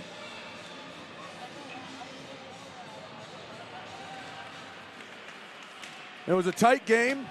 Rockers caught a break as Gonzalez covers it up. Venom not happy. They take a pair of penalties in quick succession. And when you're presented an opportunity like that in a game like this, Motor City got to take advantage of it. Something they hadn't done for large portions of the season. They do here, and a 2-2 game quickly explodes into a 5-2 advantage. 5:55 to go in the third period, and now Motor City, not saying they can put it in cruise control, but you don't have to be as aggressive. You can sit in neutral ice and make the Venom take chances. Rockers have been on the other side of this all too many times this year. And as I say that, here comes Cody Oak driving it into the zone. Wrap around. Oak shot, hit the back of the net, but it was the outside. Kabatayev in the corner, he goes down. Coming back away with it, Oaks. Far side of the crease, and the Venom come away with it. Pass hits off the backhand. Coming in deep. Ryder on the attack. Ryder to Checo. To the middle, Rotundi shot, save, rebound. Checo tried to spin around on the backhand. Would have been 2-2 for the rookie. Along the floorboards, Motor City just carrying the pace of play. Not only physically tired, but the Venom, you can tell they're a bit mentally exhausted. They played a pretty solid game for 40-plus minutes, but giving up 3 goals in such short order can be very mentally defeating, thinking, man, we played so well, and just like that, it goes from a tight game that we have a chance to win to we're chasing not 1, not 2, but 3 goals. Rockers 5-2 over the HC Venom. We'll take our final break, come back when we return here on the Rockers Media Network. Hi, Avery Smith with Motor City Rockers. My favorite thing about Crunch Fitness is their free weight section. Bench press, dumbbell bench, do rows, about anything you can think of. I'm Chris Buys. I'm currently on the IR. Crunch Fitness, it's got a lot of machines, weights, super beneficial for PT, for my injury right now. They got a nice turf over there too, which is super helpful. Security George's here. But one thing I really like about Crunch Fitness is the tanning beds. Rain or snowstorm outside, I don't miss a day in the sun, so I'm always painting my nice bronze color. 106.7 WLLZ. Detroit's Wheels is classic rock that rocks. Metallica, Guns N' Roses, Aerosmith, AC/DC, Pearl Jam, Ozzy. 106.7 WLLZ, Detroit's Wheels. Hey, this is Josh Cullen from the Motor City Rockers, and you're watching the Rockers Broadcast Network powered by KE Electric Supply. So we had this graphic ready. He scored his 50th professional goal last night, and before we got a chance to use it, he buries number 51. So tip of the cap to Josh Colton. One other note, just to keep an eye on, maybe in the background, he is now 7 points away from tying the Rockers' career scoring record held by Scott Koash. He has all-time 128, Koash does, and Colton at 127. So 7 away from tying, 8 away from setting the new high water mark. Josh Colton, the only Rocker that has been continuously with Motor City since opening night of year 1. The 3rd season the Rockers have been playing hockey here at Big Boy Arena. Offsides the call. 4:10 to go in the 3rd, 5-2 Rockers on top. You know, I've got to remind you that that play was offsides, but if you want your hair onside, go to Great Clips in either Warren, Roseville, or the Meyer across from Big Boy Arena. They'll get your hair back on sides. The Great Clips is the official hair cutter of the Motor City Rockers. Tie up on the draw. Jousting for the puck, and Gullo pushes it between the blue lines, quickly recollected. Up to the near side. Sneath back behind his own net. Slides it ahead, Gullo. Flips it with the backhand. Rivers trying to wheel, knocked down by the Venom. Back into the Rocker zone. 3:45 left to go in the third period, and a penalty coming up against Motor City. A tripping call. And well, if there's any glimmer of hope for the Venom, it's a penalty. As Rotundi goes to the box, 2 for tripping.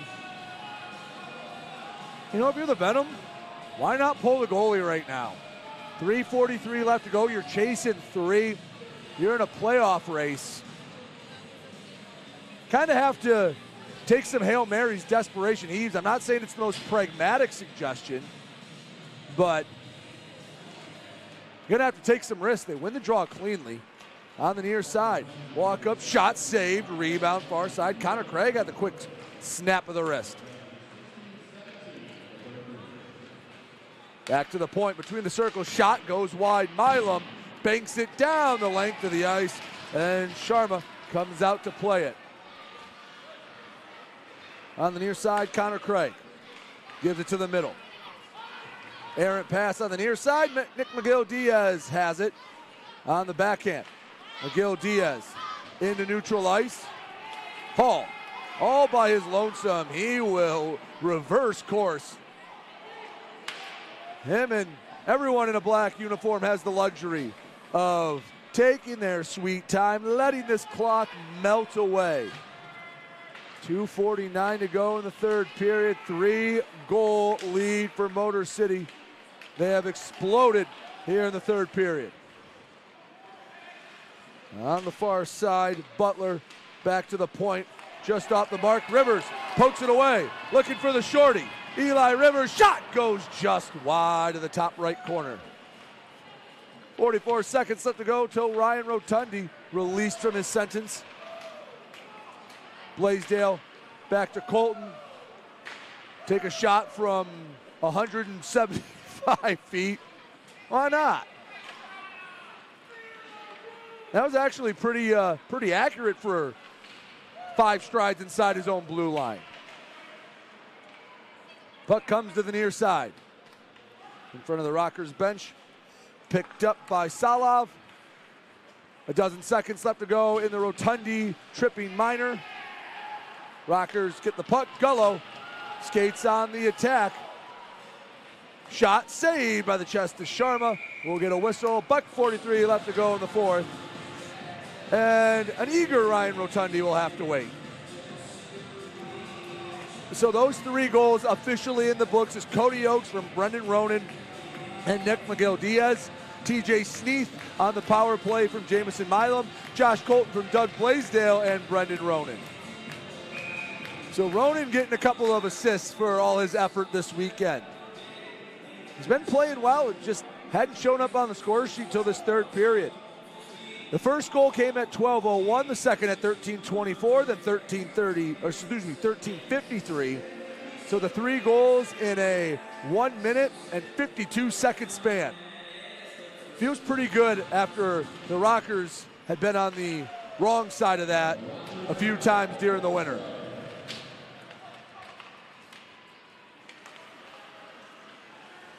In the neutral zone, Soilus fighting with it. Ryder takes a whack at the puck. 1:23 left to go in the third period. At the blue line. Into the zone. Puck settled down. Wells sends it to Ryder. He'll take his sweet time, never getting out of first gear, dumps it in deep. Wells strides after it. Rotundi can't keep it in the zone. Soilus picked it up, and Ryder pestered him away from the puck. 50 seconds left to go as the Rockers put the finishing touches on what will be their second victory in as many nights. Rivers on the attack, in close, Rivers backhand, and it's loose. No, Sharma got on top of it. Eli Rivers wanted his second of the night. 37 seconds left in this one.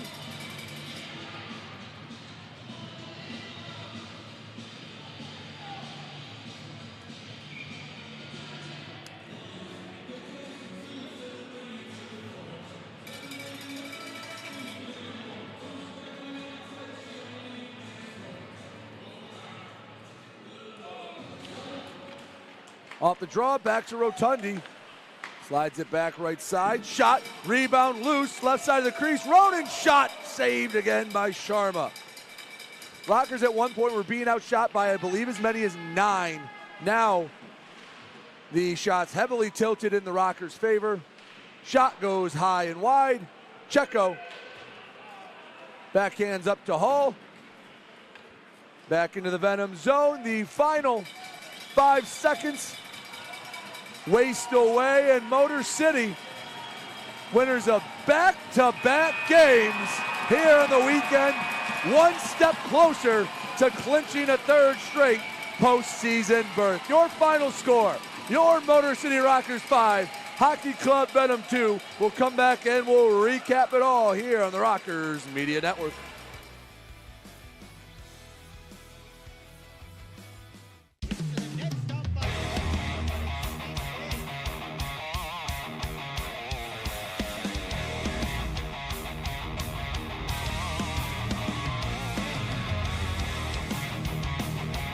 Up in front, shot, scores! Number 1 now, shot, scores! Here we go, Snitson, we got a full line roll!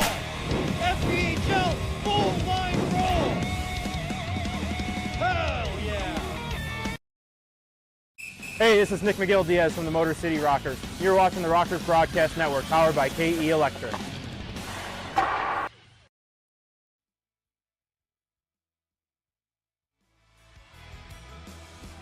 5-2 Motor City Rockers win, a joyous occasion here at Big Boy Arena. As the Rockers, for the first time since December, winners of back-to-back games. It was not an easy one for Motor City. Give the Venom some credit. They came out, got a goal just 2:12 into this one as Stavros Soilis buried it. Nikolai Salov on the assist. About 7 minutes later, Yegor Kabatayev from Tristan Wells evened the scoring. But to end the scoring in the first, it was Nathan Butler from Stavros Soilis to make it 2-1, the HC Venom.